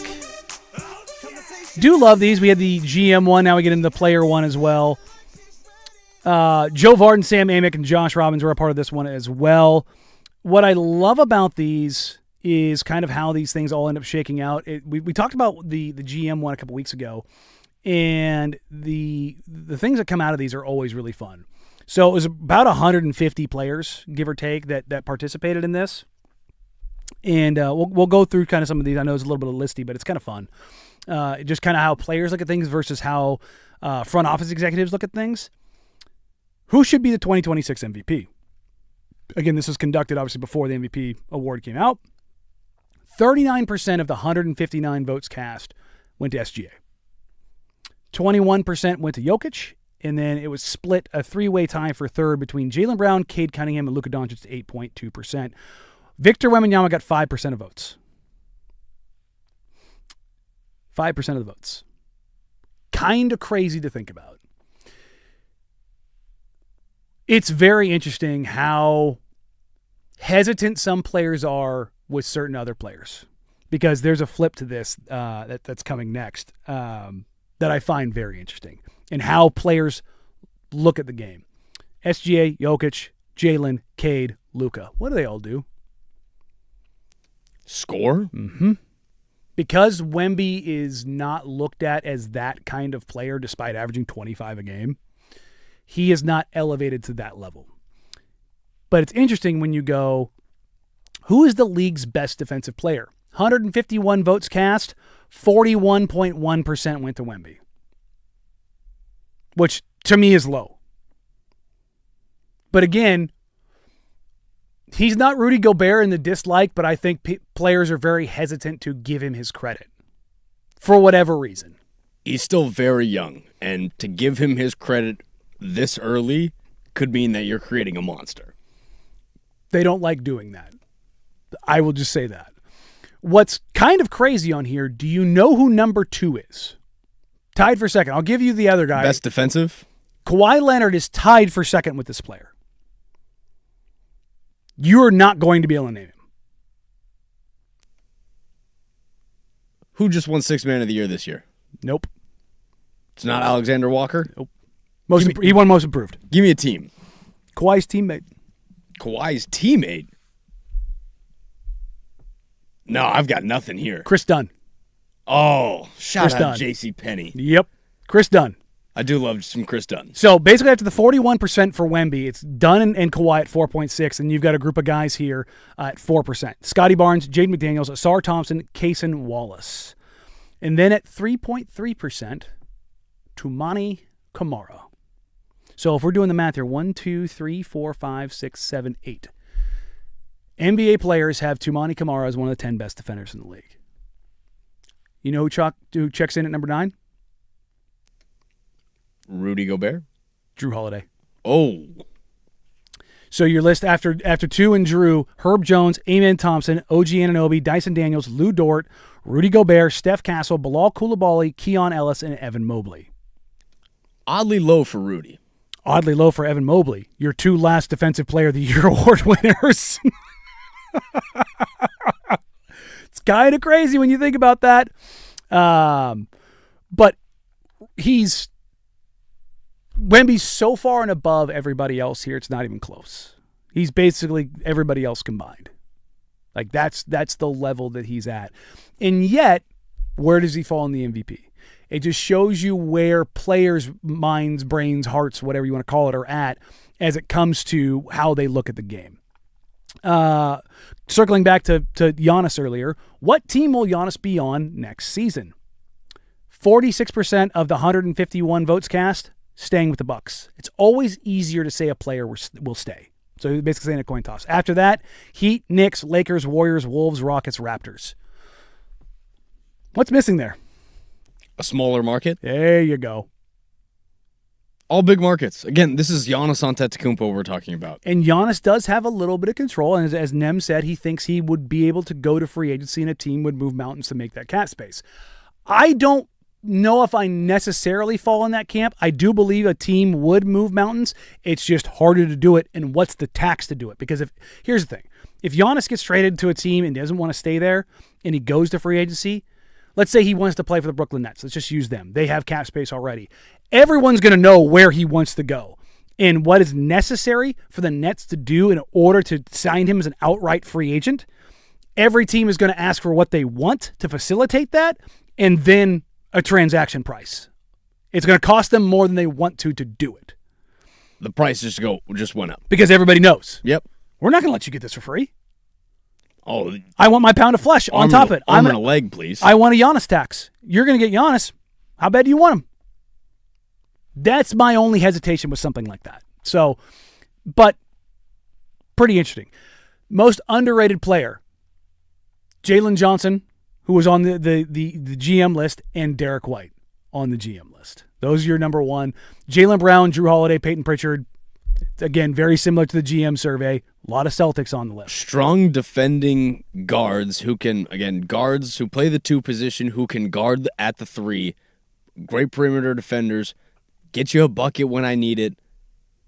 But they're just hoopers. Mm-hmm. We're just talking about hoopers at this point. Like, we're not talking about, I have an insane bag, I score really well. We're not talking about Shaedon Sharpe. These are guys that just are wool in, again, they're just pros. Mm-hmm. These are just legit pros. Here's a fun one that pertains to the players specifically. If you were commissioner for a day with broad power to push through any change, which change would you make to the league? What do you think their number one response was? Tanking. No back-to-backs. 10.5%. It was tied with fewer games and rule changes in favor of defense, all at 10.5% of 153 responses. So 15. Interesting thing there is, I bet you if you explained the fewer games would mean less money to them, that response would disappear. Interesting that they said more fouls for defensive, yet they don't give the love to the best defensive player in the league in the MVP conversation. That's what I'm saying. It's interesting when you start going through this. You want to tip the scale, but how far do you want to tip it in your favor? Next on that list was expansion at 9.8%. Players wanting expansion, more rosters, more money. It's good for the players. More money. Penalties for referees was next on the list. That's big. CBA changes, end betting relationships, more personal freedom of expression, a 4-point line, and all-star changes. Where's the freedom of the freedom of expression? That's where.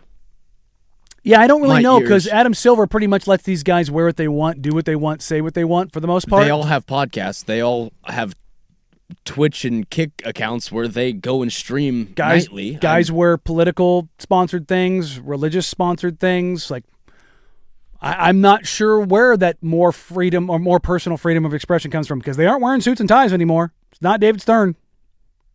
I thought that was a little bit of a, that's a little. Yeah, that's one that perks up my ears a little bit. And then we'll end on this one. How much of a problem is tanking? 43% said it's a little problem.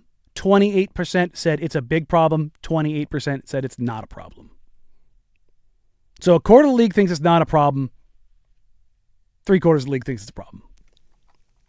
What percentage of the league is over 30? That's an interesting question. This could be an age conversation. And guess what? If you've been aged out of the league, that should be a you problem. Mm-hmm. That should not be a tanking NBA problem. That should be it's your time to wrap it up. Well, as you get older, we'll get new talent. New guys come in, and the guys don't want to give their spots, which is why you see expansion so high on this list. And it's why you see guys focusing on building their brand, too, so that then their price goes up and that their value goes up.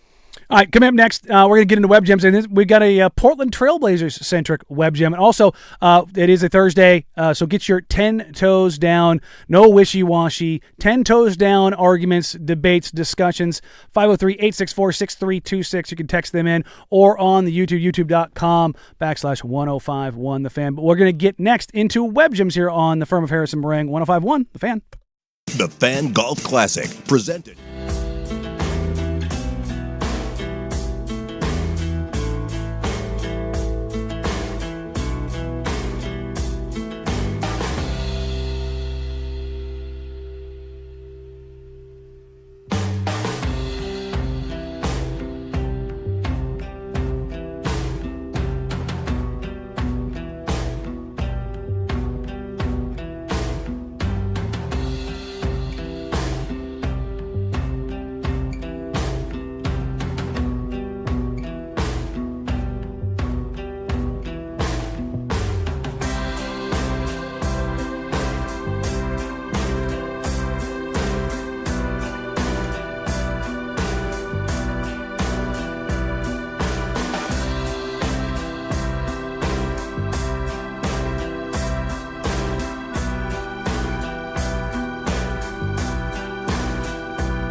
Well, the Portland Trailblazers sold to Tom Dundon, which means Clyde Drexler is going to probably come back around and be a part of the Oh, no, that hasn't happened yet. Sorry. But we do have Clyde Drexler adjacent audio because Clyde Drexler has come out of the woodwork. He made an appearance on You Better You Bet on Westwood Sports, or excuse me, with Westwood One Sports with Nick Costos. And he was doing a thing for the Big Three. And, well, he was asked about Senor Dundon and what he thought of him right out of the gate. You know, it's $1 billion industry. What you can't do, and I don't know, I've talked to Tom once, seemed like a nice guy, so I don't really know him. But I know one thing, when you're running $1 billion industry, you can't act like you don't have any money. I mean, he bought the team for what, $4 billion, 4.4 or something, whatever those numbers are. I think the NBA has set a standard every franchise. And the reason the best franchises are good, one, they value tradition. They take care of their players. They listen to the needs of their players. And usually they do whatever they can do to put themselves in a better competitive environment. And so Mr. Dundon would do himself wise to, and I'm not telling him anything he probably doesn't know. He seemed like a nice guy. He owns a hockey franchise, so he's been around athletes before. But I think, the best franchises are the ones that treat their players and fellow players the best. And that's how they get the new recruits or the new free agents, because they have a track history of doing well by their players and coaches. That feels like almost word for word, bar for bar, what I said yesterday. Stole your whole flow. Just stepping all over it. I'm not saying this because I'm just like, oh no, Tom Dundon's evil. I hate him. I want him to fail. I want him to do well.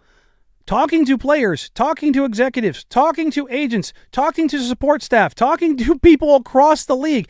Every single person I've talked to is going, what the hell is he doing? This isn't just a change of status quo. This is a shift of, what are we doing here, pal?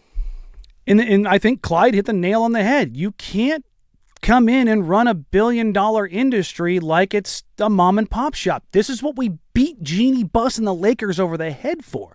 Like, well, the Lakers, it's Los Angeles. It's the Lakers. They got away with a lot. They get it built in. They now have one of the richest owners in the league in Mark Walter and his group. They invested right away. Right away. And I get the cleaning house stuff. I do. When you're dead last in sponsorship revenue, your partnerships aren't there, that's going to happen, particularly on the sales staff. But institutional knowledge and firing people that are high up that have a lot of importance not only for the team, but for the community, for the culture, the people that take care of players, that gets dicey, man, especially when it's about bottom line stuff. I get the idea of running it as a business. I do, because that's what these things are. They make a crap ton of money. And the thing that irritates me the most about Dundon is when he says it's not about the money. Quit lying to me and telling me it's not about the money. Because if it wasn't about the money, you'd just spend it. That's what rich owners do. And that's what Clyde is basically saying is like, look, man, like, do you want to be a top-class organization? And Clyde had his beef with Paul Allen because he didn't get his money. But guess what Clyde had when he was in Portland? First class, everything. A whole lot of support. Look, SPAM as an acronym for the young folks that are out there is not that meat in a can. It's spend Paul Allen's money. Paul Allen was the literal head of the NBA at the governor's table. He was the big swinging you-know-what in that room because he was the richest owner in the league. Again, they talk about it on the Jailblazers doc, how Paul Allen made Portland attractive to them because of how he operated. Because he took care of them. They had a first-class training facility. They had first-class flights. They had first-class meals. They had first-class hotels. First-class everything. Everything. People are like, well, that didn't really do much to get them free agents. It's because it's the city of Portland. It is not a desirable player. It's not a desirable player destination for people to be in the NBA. On the player so poll. What you have to do is all the extra stuff. All the little stuff. Look, you have to do it. Otherwise, agents will just go, and that's off the list, that's off the list, and Portland? No. You and me were talking off air, I think it was during a break yesterday, about Oklahoma City. Do you think there's a reason why Chet Holmgren and Jalen Williams took less in their deals? It's not just about winning. It's because of how Oklahoma City treats them. It's how they are treated. It's all of the stuff that goes into it. I'm not saying you can't trim things and focus on things. I'm not saying that at all. And winning does make a lot of stuff easier. It does. But it's also about how guys are treated. And people say, well, they're pampered athletes. Da, da, da. Yes, you're right. Still a business. And again, if I can get it elsewhere, I'm going to find my value elsewhere. There are guys in the league, particularly on the role player level, who will look at it and go, I make this much money here. I have a way of living here, whether it be taxes, weather, location, all those things, and how you're treated and how you're taken care of. The number of players I have talked to or how far up the list that is very high. These are for the Matisse Thybulles, the Robert Williams. Again, yes. We're not talking about our stars or our draft picks. We're talking about guys that we need in order to win, in order to make this unit work. And it's not only getting guys here, it's making them want to stay. Do you think guys want to stay in Oklahoma City, the city? No. The answer is no. Does winning cure a lot of that? Yes, but you know what ends up happening? Guys get tired of living in a spot that they don't like. And they're like, you know what? I've earned my money. I've won. I'm out. Because I want to go somewhere more comfortable. I want to go somewhere where I'm more appreciated. Like, if you're talking about guys in professional sports and their egos, and we talk about that all the time, do you think they want to be catered to? Do you think they want to feel the love? Not just in money, but all the other stuff too? In personability, 100%. The answer is yes. Everybody wants to feel valued. And that's the thing. It's like, I want them to prioritize winning. That is, somebody said, you said at any cost. I've never said at any cost. I've never said at any cost. I don't want them to run this thing like a prison. And I'm not saying he's doing that, but I'm saying there is a spot that you have to do things a certain way in certain leagues. In the NFL, you can treat people like crap because you have non-guaranteed contracts and the average career span is 3.5 years and guys the churn is so high. The NHL is a different league that operates on different numbers, that operates in a different lifestyle. The NBA is the most catered to, most pampered lifestyle in professional sports. There's no doubt about that. And people are saying, well, they should have to reel it back. Well, then there's 29 other teams that aren't. Well, 28 because the Pelicans are cheap as hell. And when former players are talking about it and current players are talking about it and front office executives and agents and other players are all talking about it, it's not a good look. Again, we keep talking about optics on this show. The optics from the outside looking in aren't great. No. So from the inside looking out, maybe change it up a little bit. And it's not too late for him to change. I'm not putting a death knell into him like, he's done, I want him gone. Da, da, da. He can still pivot out of this. It's just still way too early in it. It's just the early returns are not good. That's all I've been saying the entire time. You've not heard me complain once, whine, anything about that when it comes to spending on basketball, because I truly believe he's going to. I said it off air and I'll say it again. All you're doing right now is just saying, I smell smoke. I'm not saying there's a fire, but who's cooking right now? What are we looking around for? So I just thought it was interesting to bring that up because remember, Clyde famously said, when the ownership changes, he might be back around. And it was Paul Allen and the Allen estate and all that.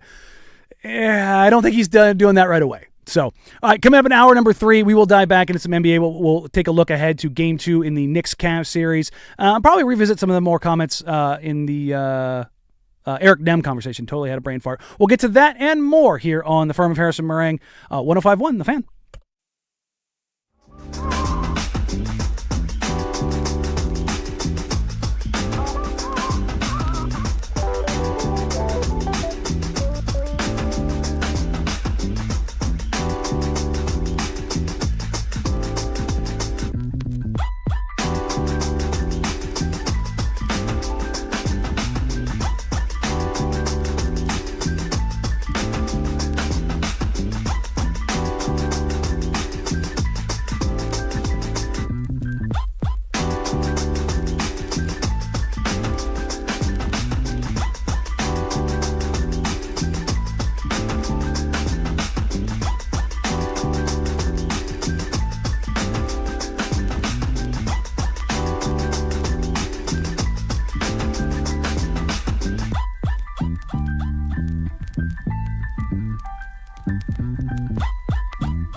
Now, from the George McCoy at Warren Allen Sports Desk, a Sports Center update on the Fan Sports Network, 105.1 FM and 1080 AM. First on the Fan, it's Conference Championship week here on the Fan as the Oklahoma City Thunder took Game 2 of the Western Conference Finals to even up the series at 1 game apiece. Final in that one was 122-113 as SGA led the way for the Thunder. He finished with 39-4 to go along with 6 other Thunder players finishing in double figures. Some injury updates for you as the Thunder forward Jalen J-Dub Williams re-aggravated his left hamstring injury that sidelined him for most of the season, and his status for Game 3 is now questionable. And for the Spurs, rookie Dylan Harper suffered a right hamstring injury in the third quarter of last night's contest. He is set to get an MRI back in San Antonio later today. Over to the Eastern Conference as the Cleveland Cavaliers hope to even up the series back in Madison Square Garden tonight at 5 p.m. The Knicks come into the contest as 5.5-point favorites, as you can catch tonight's coverage over on 9:10 a.m. when coverage begins at 4:30. Your Portland Fire fell to the Indiana Fever 90-73 last night. Aaliyah Boston leading the way for the Fever as she finished with 24-8-3. The Fire now travel to Toronto to take on their expansion rival with the Toronto Temple this Saturday at 3 p.m. And over in the NHL, the semis, the Vegas Golden Knights took Game 1 of the series over the Colorado Avalanche 4-2. And tonight we get Tom Dundon's Carolina Hurricanes as they take on the Montreal Canadiens tonight at 5 p.m. for Game 1 of the series. And for more sports scores and stories in 30 minutes, I'm Lowercase from the George McCoy at Warren Allen Sports Desk. Hurt, missing work, insurance companies acting like jerks? Don't call your mom. Call George McCoy at warrenallen.com. Your home for Seahawks football, the Fan Sports Network, 105.1 FM and 1080 AM. This is a Conference Finals Week edition of the Firm of...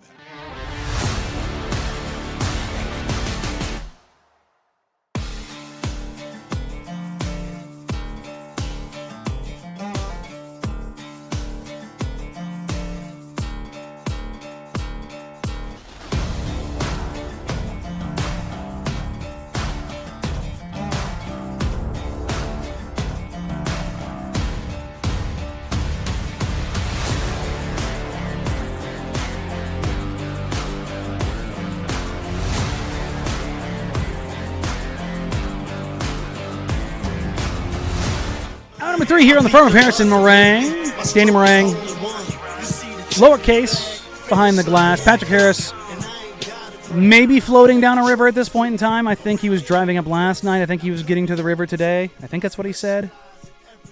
Be safe out there, Harris. Don't booze and float. He told me, he goes, no, we don't drink on those. We don't drink on the water. Probably smart. There's some 4s and 5s. Have you ever whitewater rafted? Oh, yeah, a few times. Yeah, have you done like some 4s and 5s? Like, yeah, every few years, I'll probably do it this July. We go down to the Deschutes and float it with a few buddies of mine. I have one of my buddies' dads is a river guide and a fisherman as well, so he knows it like the back of his hand. Man, that is if you've never done it before, it's number 1, it's a blast. It's intense. Number 2, it's a workout, dude. You get thrown around. It's just like if you've never been horseback riding, the first time you go horseback riding, it's not just being in that position, it's squeezing with your legs.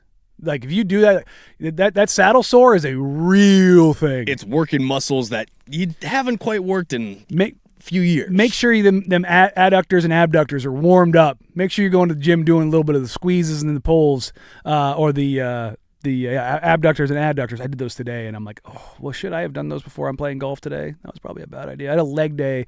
I've been doing upper body days before I played golf. That's usually the best case scenario because the leg days when you do golf, they butcher you. Yeah, I'm debating how I'm going to feel. Thankfully, I'm playing a course that's pretty flat, so don't necessarily have to worry about. I'm walking it, so we'll walk the lactic acid buildup out. As long as you're getting off the tee box, you'll be fine. Yeah, so we'll see how it goes and putting some steps in. If you missed it earlier, we were joined by Eric Nehm of The Athletic, the Milwaukee Bucks beat reporter. This will be a little bit of a hodgepodge NBA seggy here. Actually, this one's gonna be a short one, and we'll get into 10 Toes Down after that. So if you've got your submissions for 10 Toes Down, I've got a Blazers related one. I'm gonna give you guys before we go to the break. But 503-864-6326 or on the YouTube, youtube.com/1051 The Fan. Submit your no wishy-washy, no BS, 10 Toes Down. What are you landing on for 10 Toes Down coming up here next? But with the Milwaukee Bucks, they are very much open for business, as Eric Nehm reported from both John Horst and ownership, saying that they're looking to deal Giannis Antetokounmpo, and between now and next month in the NBA draft, they're hoping to have a deal done. What does that look like not only for the Milwaukee Bucks, but how likely are the Portland Trailblazers to get involved? From those that I've talked to in the league, the Blazers are going to make a genuine push for Giannis Antetokounmpo. They have other backup plans. I've been told from numerous sources that Anthony Davis is a legitimate guy that they would target if they couldn't get involved with the Giannis sweepstakes. If you're wondering why or how that kind of all works out, the position the Blazers want to shore up the most right now is the 4 spot, which is what Giannis and AD would end up playing. They want to get better. They want to get longer. They want to get more physical. Look at the NBA playoffs right now and kind of who's there. They have size, they have length, they have physicality. And that's kind of what they're really hoping to shore up in some version, one way or the other. And obviously there's a difference between Giannis and AD's availability, talent scaling, and all those kind of things.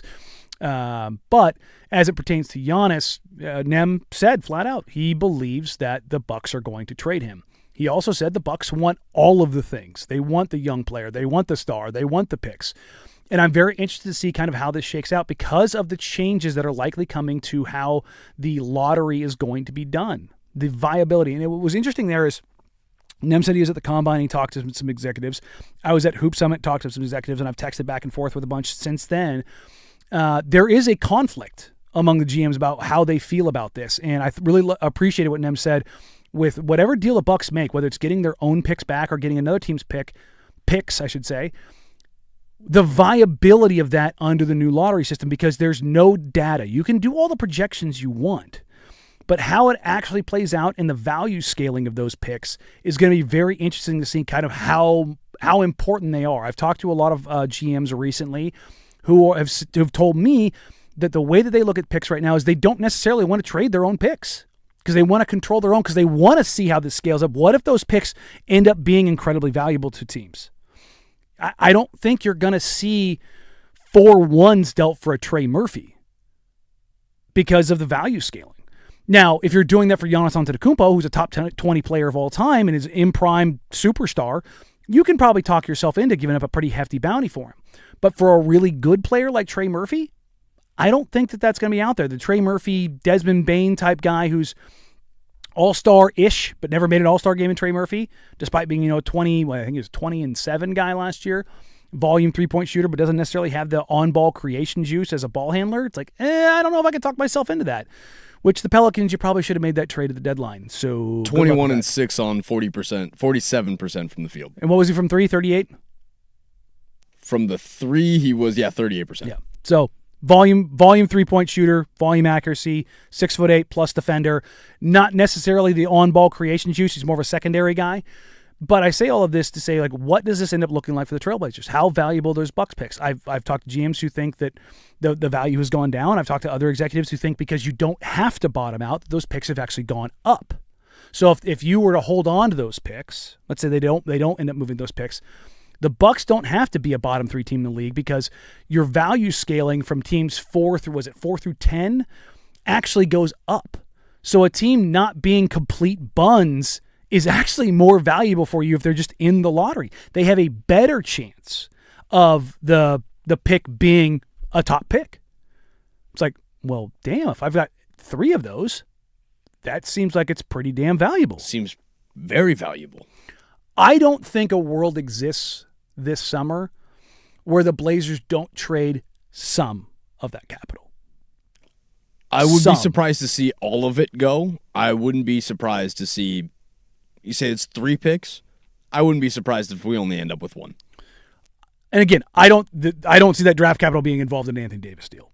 Any way, shape, matter, form. Not the glass man. No.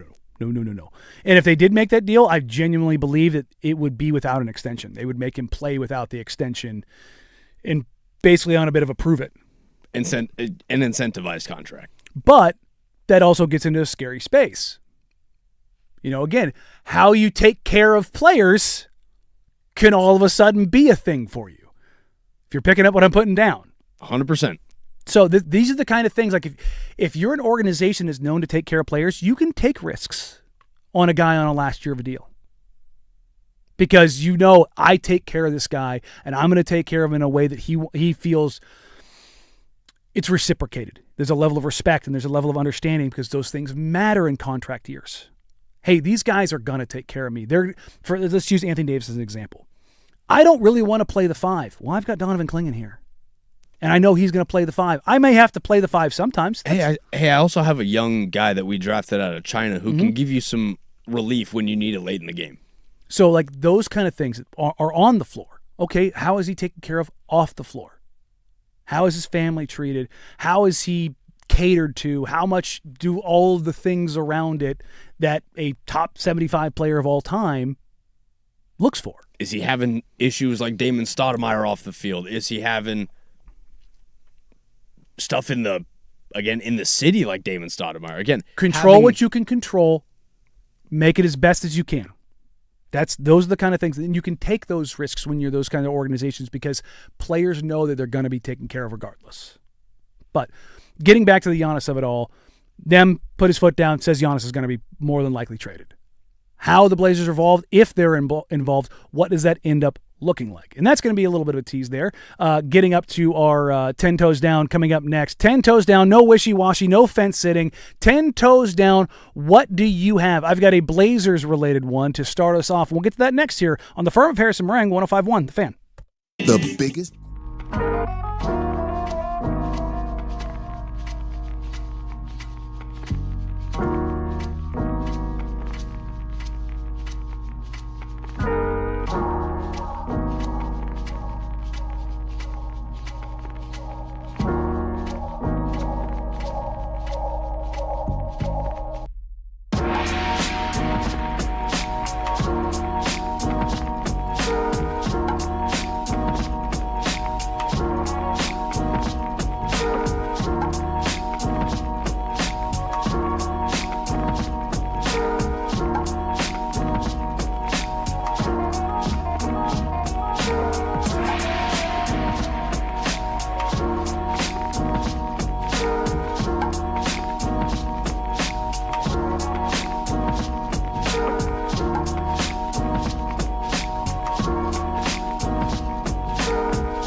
Thursday afternoon, 12:15. It should be 12:15-ish, 12:22. I'm on the clock today. It's been a rough day. I'm going to blame Eric Nehm. No, I'm not going to blame Eric. It's my fault. 10 toes down, no fence sitting, no wishy-washy. You got to be firm in all that you do. And I've got a Blazers-related 10 toes down for you case. This one's very simple. 10 toes down, the Portland Trail Blazers will make a very sizable change to their roster this year. And I am going all in. They are going to make a very big move this year. Do you think the young guys get moved? At least one of them.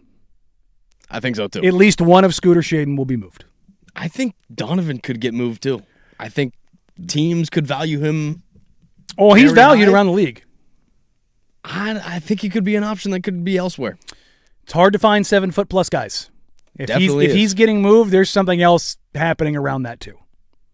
But in all actuality, I know I've said this before, that I expect them to make a big move, and that was because both players and the front office were telling me what they were trying to do, and other GMs in the league were telling me what the Trailblazers were trying to do with their organizations. The Trailblazers have tried in the past to make big moves. They tried to go get Mikal Bridges. They tried to go get OG Anunoby. They tried to make big things happen, and they weren't able to get it done because those teams were asking for the moon and more. They wanted their pound of flesh because I think one of Joe Cronin's biggest missteps early in his career was saying it out loud. And I thought he said a little bit too loudly at exit interviews this year. But they are going to be aggressive. I've been told by multiple front office executives the Trailblazers are going to push in for Giannis Antetokounmpo. I've been told by multiple front offices that they do believe that Anthony Davis is very much on their radar, and Anthony Davis would want to play in Portland. So take that for what you will. But 10 toes down, I very, very, very much believe the Trailblazers are going to make a sizable move for this roster. I would not be surprised if we saw a big regime change with the roster as well. Well, again, shocking. New owner syndrome. They're going to come. Every new owner comes in and does this. Every single one of them. You're not just going to sit there like, I got to do something. I have shiny new toy. And this is why I've said this about Tom Dundon. I'm not worried about him investing in the roster.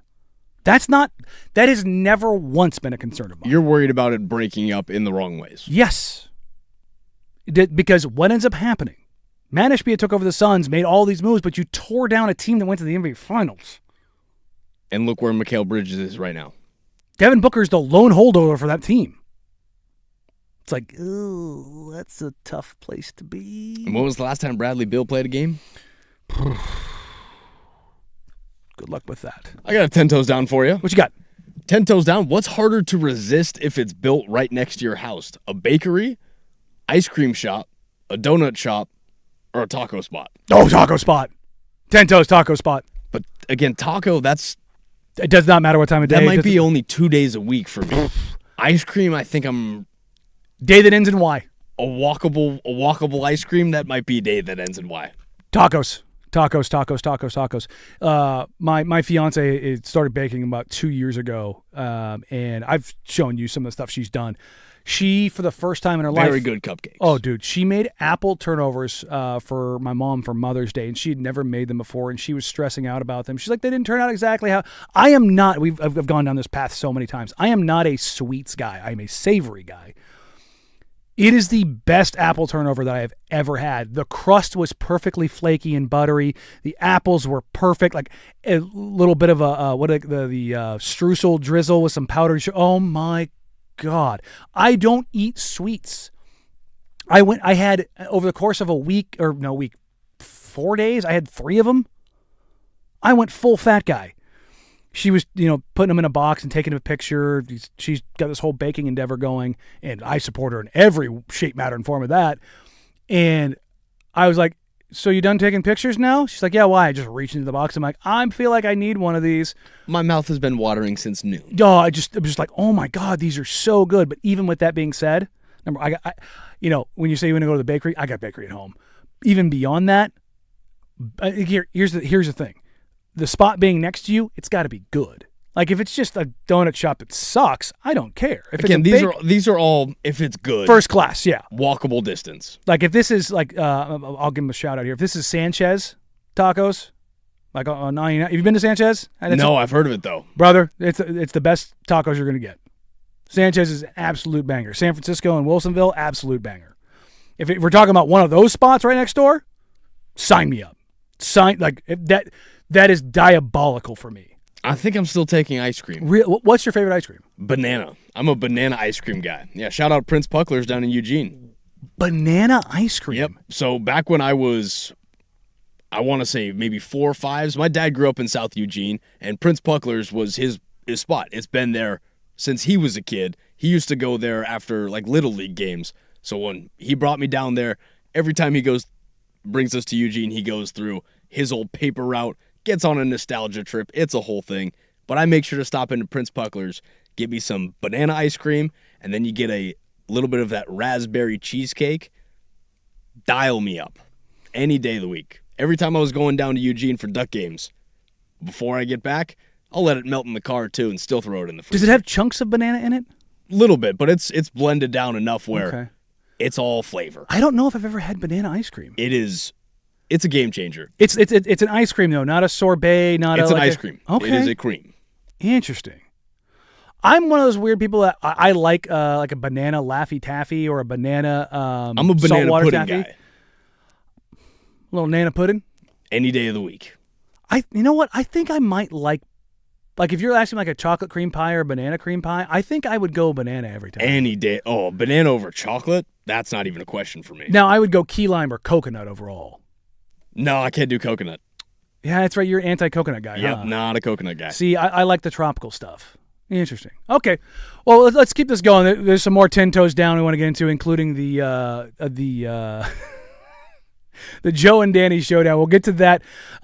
Keep your submissions coming in. I've got a couple here, and we maybe can squeeze in a couple more. 503-863-632-864. Good Lord. 503-864-6326 or on YouTube, youtube.com/1051 The Fan. We'll keep that going. 10 Toes Down here on the firm of Harrison Marang. But first, here's Lowercase with a Sports Center update.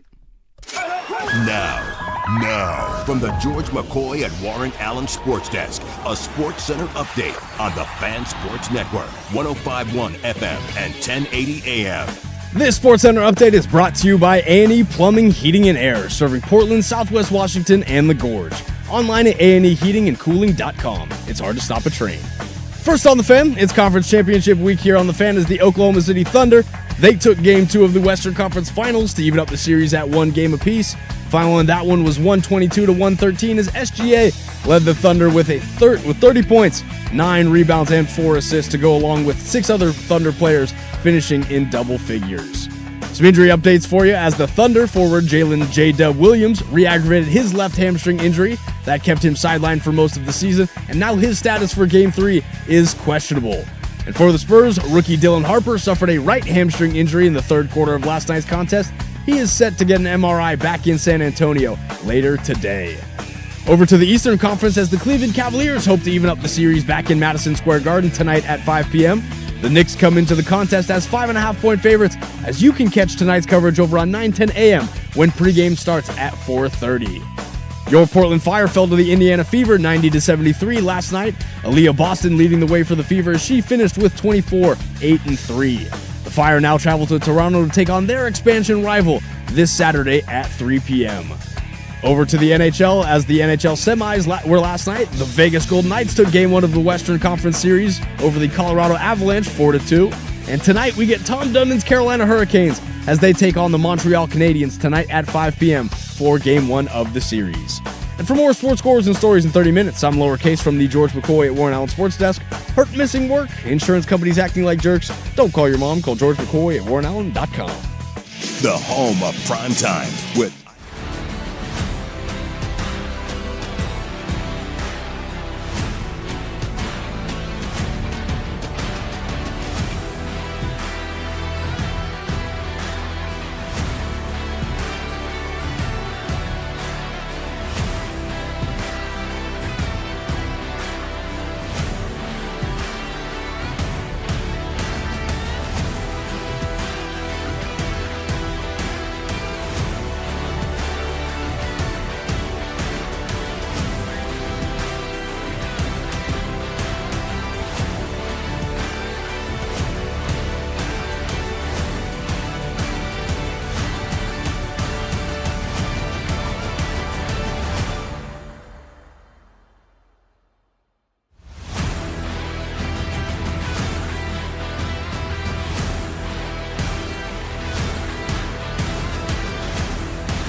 Continuing on a Thursday afternoon, 10 toes down, but a little reminder, join us June 23rd as Toyota presents the Fan Golf Classic at Langdon Farms Golf Club.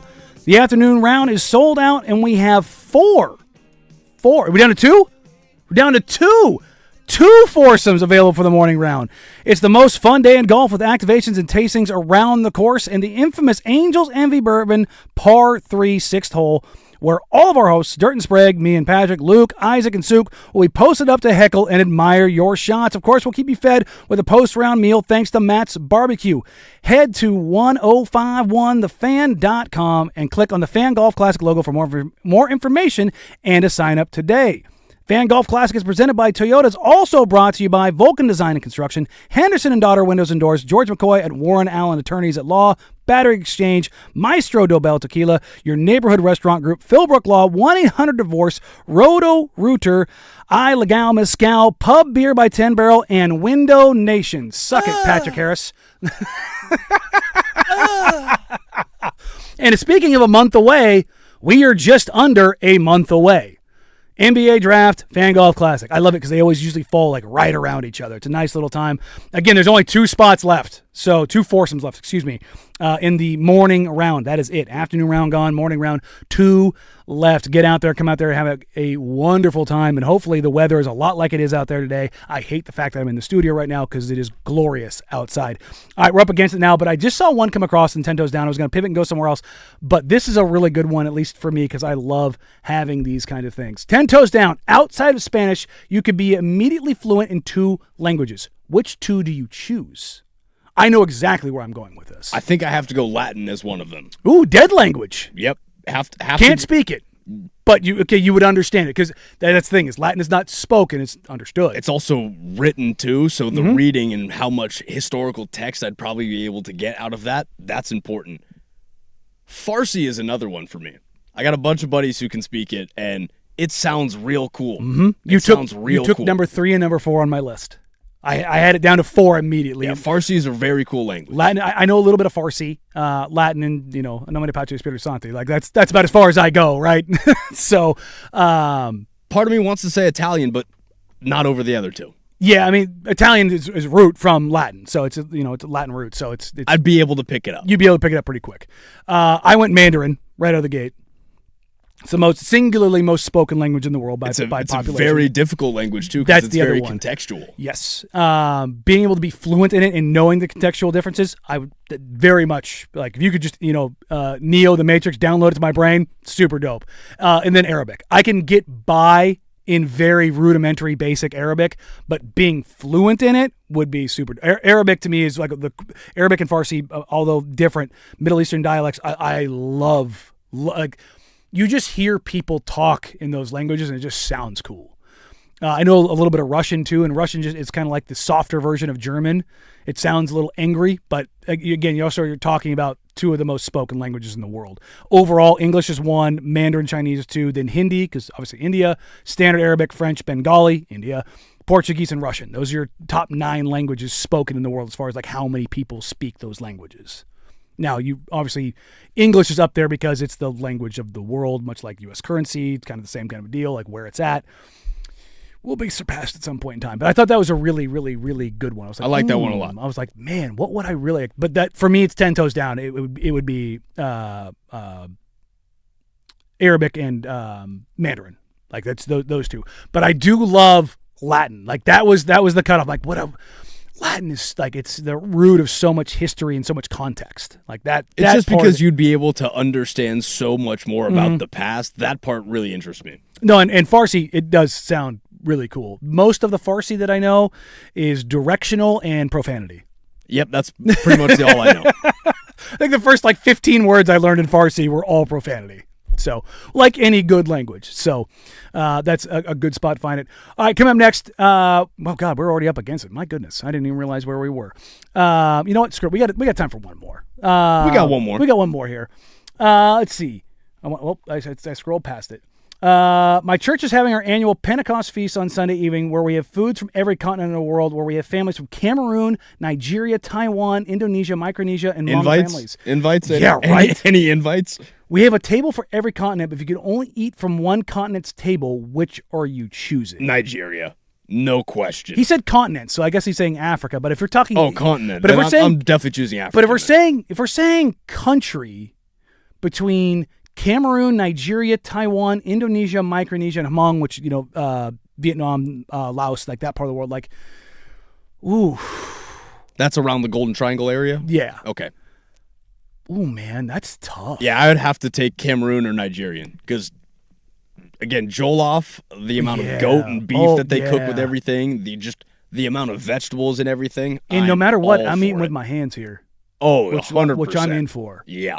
Yeah, no, that's a table that I want to be. Where text in where this feast is at, because I might any invites. Yeah, we want to get some invites. Slide an addy to me. I mean, you start throwing it like, oh man, Central African, North African food is slept on, man. It is so stinking good because you get Middle Eastern flavors and spices like in the Egypts of the world, but then you also get Morocco, which has French, Italian, Spanish, Middle Eastern, and Middle East. It's like, oh man, and then you get into Central Africa, into Cameroon, Nigeria. Oh, dude, there are some absolute bangers. Like everybody wants to go, I love Thai food, or I love sushi, and I love Italian. Give me the Nigerian food. Dude, you give me North Africa, Central Africa, that is like, because you have so many spice regions, man, oh my goodness.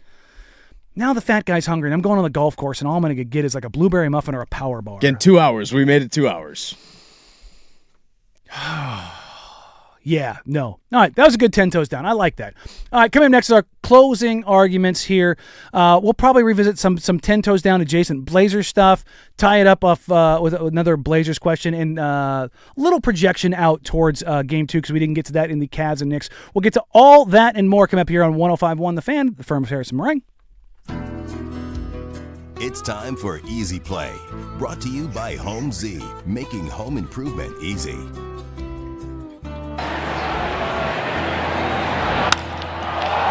Murakami sends this one high in the air. Pete Crow Armstrong at the wall. Good. Home run. Murakami, there's the signal, and the fireworks going off.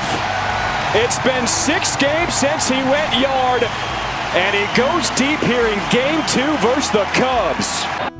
John Schifrin there on the call of Chicago Sports Network. Murakami with yet another bomb, and boy, is that dude getting fun to watch. This Easy Play brought to you by HomeZ. Use HomeZ's online calculator to estimate your project instantly. Make it easy. Call HomeZ. That's HOMZE, HomeZ.com. We just finished our roof and siding with HomeZ.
Closing arguments here.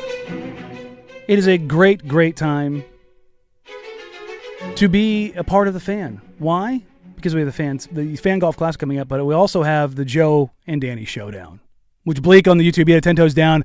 We're going to kind of add this one to it because this is something that Dirt is coordinating all of it. So Dirt may have to get on this. Bleak's 10 toes is, do Danny and Joe get caddies and or carts for what we're now calling the Dad Bod Classic, or is carrying the clubs part of any athletic endeavor? Depends on where we're playing. I think it has to be a cart event. Yeah, it depends on where we're playing for sure. I think it's 100% a cart event. Like if we were playing like Langdon that's flat, push carts, I'm totally cool with that. But if we were playing like Chehalem, absolutely not is anybody pushing a cart there. If you're listening to Chehalem, I love you guys. You guys were awesome to me when I was living in Newburgh. Thank you all so much. A lot of hills, man. Brother, a lot of hills. 10, when you do 10, 11, 12, when you do that up, down, up, whoo, buddy, your legs are cooking because you put the weight all the way out in front. You get the full extension as you're going up like a 40% grade. Again, beautiful course, and I've seen the renderings for what they want to do out there. That place is going to be rad when it's redone. But yeah, I'm not pushing a cart there. Again, we have to make this a series. It can't just be a one and done. I heard them talking about it in the morning. They said if Joe wins, is it over? And I was like, well, I did say any athletic endeavor. And to be fair, I did say that. When I said it, I was definitely talking about, lift, run, whatever you want to name it kind of a deal. But I'll go with this too. I despite my body being broken, I'm still confident. Maybe I shouldn't be. The competitor will always come. Oh, and that was the thing. It was like we were talking off air. Like if Sprague had said, if we were talking about running and Sprague was like, I could outrun you over distance, I'd be like, yep, for sure. But it was a fact. This 40-yard, 50-yard? Yeah. I'm going to smoke you. Yeah, see, that's what I mean. Like one of those kind of things. Like even though my body is broken, I still have enough stupidity to think that I can do the things that I used to do. This isn't like a fight where it's like, oh, if I see red. No, this isn't one of those. This is, I might have to, crack a few things before something might get hurt, but I'm going to get out there and put some work in. Like if you're asking me if I'm going to get under the squat rack and Dirt was talking, he's like, yeah, in strength, you're going to crush him. Like, you want to get under a squat rack with me, there's one other guy in this building that can go with me, and it's Suk. That's it. There's no ifs, ands, buts about that. If anybody else wants to take me up on that, please, I will throw money on the table. You are not touching me there. I guarantee it. And that was like when Fisher hit me with the bush. I was like, you? No. Again, no. levels to it. That was like Jason Sukanik, and then the rest of us normal people. Yes, the professional football player, big man. Again, I talked about it the other day. Said me and Suk are the same species. That shouldn't work. No, it's the same thing. Like when I go into the NBA arena and I see Wemby, I'm just like, bro, what is this? Me and that guy have the same general biology makeup. Yeah, that it's like, doesn't make how sense. does that? No. It's freak stuff. So tomorrow, I will say we have some more audio from Clyde Drexler that we didn't get to today. We'll dive into that, which I think Clyde doesn't make a lot of appearances, so I think it's kind of fun to hear from him. When he speaks, the ears perk up. But it's not just that. It's like it's more of like I like hearing from guys that I don't typically hear from, but also like I want to hear from some of the OGs, especially here. And even though I feel a certain way about Clyde, where he wants to have his cake and eat it too, as it pertains to the Blazers, I do still want to hear from him. I want him to come back. I want him to be a part of the organization. Should he not have his cake and eat it too? He was the second best player in basketball for probably 3 years. Yeah. Is that not fair? It probably is. But I think as it pertains to Portland, that part of it is where I'm like, come on, dude. Come on. Again, the city doesn't necessarily show Paul own sent people you a lot of love. Well, Paul sent you home and you got a title. So let's maybe not be so pissed off at Paul. You know what I mean? Like, you got sent home and won a title with Dream. Let's chill a little bit. Let's figure that part of it out. You're still in the ethos of the basketball conversation. Yes. And we didn't really get a chance to get to it, but we have game 2 between the Knicks and the Cavs. I really, really, really hope the Cavs win this game. I really hope the Cavs win this game. They should have won game 1. I really hope James Harden doesn't just keep having bad performances. I want Donovan Mitchell to understand that it's his series to take over, so he has to do it. 26, again, that's a great night scoring. Donovan needs 30. He just needs to take over. I don't care what James Harden does as long as the Cavs win. I want to see Evan Mobley play a little bit of force. I thought he was good in game 1. I think he needs to be great in game 2. The interesting thing about this, if you look at the analytics behind it, the ESPN analytics, I should say, not just all the NBA ones. ESPN has the Knicks with a 71.3% chance of winning. Yes, yet it's only a 3-1 or spread or probability. The spread's only 5.5. Like those two things don't seem to really correlate. I think we saw it kind of last night with how Isaiah Hartenstein played. Do you think that just bigs just kind of go through back and forth in the playoffs? The volatility? Yeah. Yeah, I mean, because Cat was okay. I'm more talking about how Jarrett Allen was dominant the game in game 7. Game 7 yes. versus Detroit. That's also been the story of Jarrett Allen. He can sometimes not necessarily disappear, but not. God, I think it was. He lets Evan Mobley do more Evan Mobley stuff rather than going and being forceful. I'm the guy. Pass it to Big Fro. Let me throw it down. I can't remember who was talking about it pregame. I can't remember if it was Vince or if it was McGrady, if it was Melo. One of them was like, you have to. It might have been Barkley. No, because ESPN has the East, so it was Barkley. Barkley was talking about Jarrett Allen needing to be a guy that you get the ball to. You got to get him some early touches. You know, you were talking about Ben Wallace off air a little bit ago. The Detroit Pistons opened up every single game with Ben Wallace getting a post-up opportunity or getting the ball on the block, and he was allowed to do whatever he wanted because you wanted to give the big dog a bone. Terry Stotts gave LaMarcus Aldridge the ball in the left block to open up every single game because you wanted to let the big dog eat. Let him do the turnaround.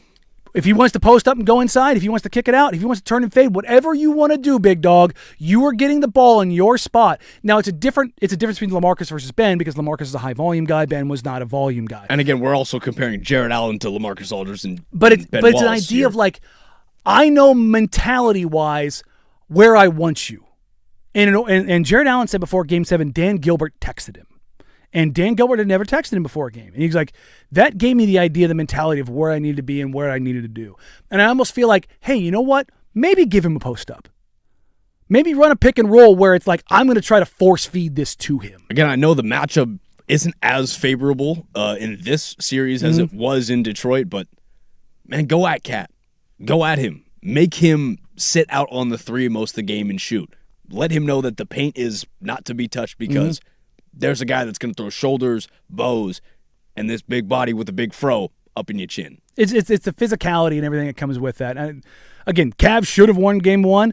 I don't know if that's a game the Knicks won or if the Cavs lost. I always thought that was the game that the Cavs lost. That's again, I am not taking away from the Knicks. It was an incredible performance, to go 44-11 down the stretch. But the timeout should have been called way earlier. And for all of the Knicks have got this series, the team of destiny. That might actually be it. But let's not forget, the Cavs had a 22-point lead with under 8 minutes to go. That's still the number 2 team in the East. Let's not forget where they ranked in the season. So the Knicks were not the number 1 team out of the East. So exactly. And again, they're a team that kind of goes hot and cold sometimes. And the Cavs have been hot and cold themselves. So again, biases fully baked in. I hope the Cavs win this game.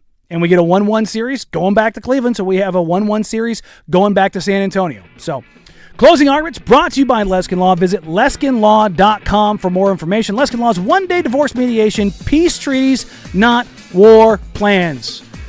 Good show today. Fun little show. Very basketball heavy. Shocking. We've got Ben Golliver joining the show tomorrow. Newly hired ESPN lead NBA writer Ben Golliver, Beaverton, Oregon stand-up, will join us tomorrow at 11 o'clock. Got the clearance through the 4-letter to have him come on because that's how you do things now. And Patrick Harris out again tomorrow because he'll be out on the river doing the river rat thing. Case Smith behind the 1s and 2s. Thank you, Senor Lowercase. Everybody have a wonderful, wonderful day out there in the sun. I am headed to go play some golf, so if I see you out there, appreciate you. I've got to get tuned up so I can whoop Joe Fisher's ass. Thank you all so very much. Appreciate you. Have a wonderful, wonderful day. We'll catch you tomorrow on the Firm of Harris and Marang. Take care. Talk soon. Bye.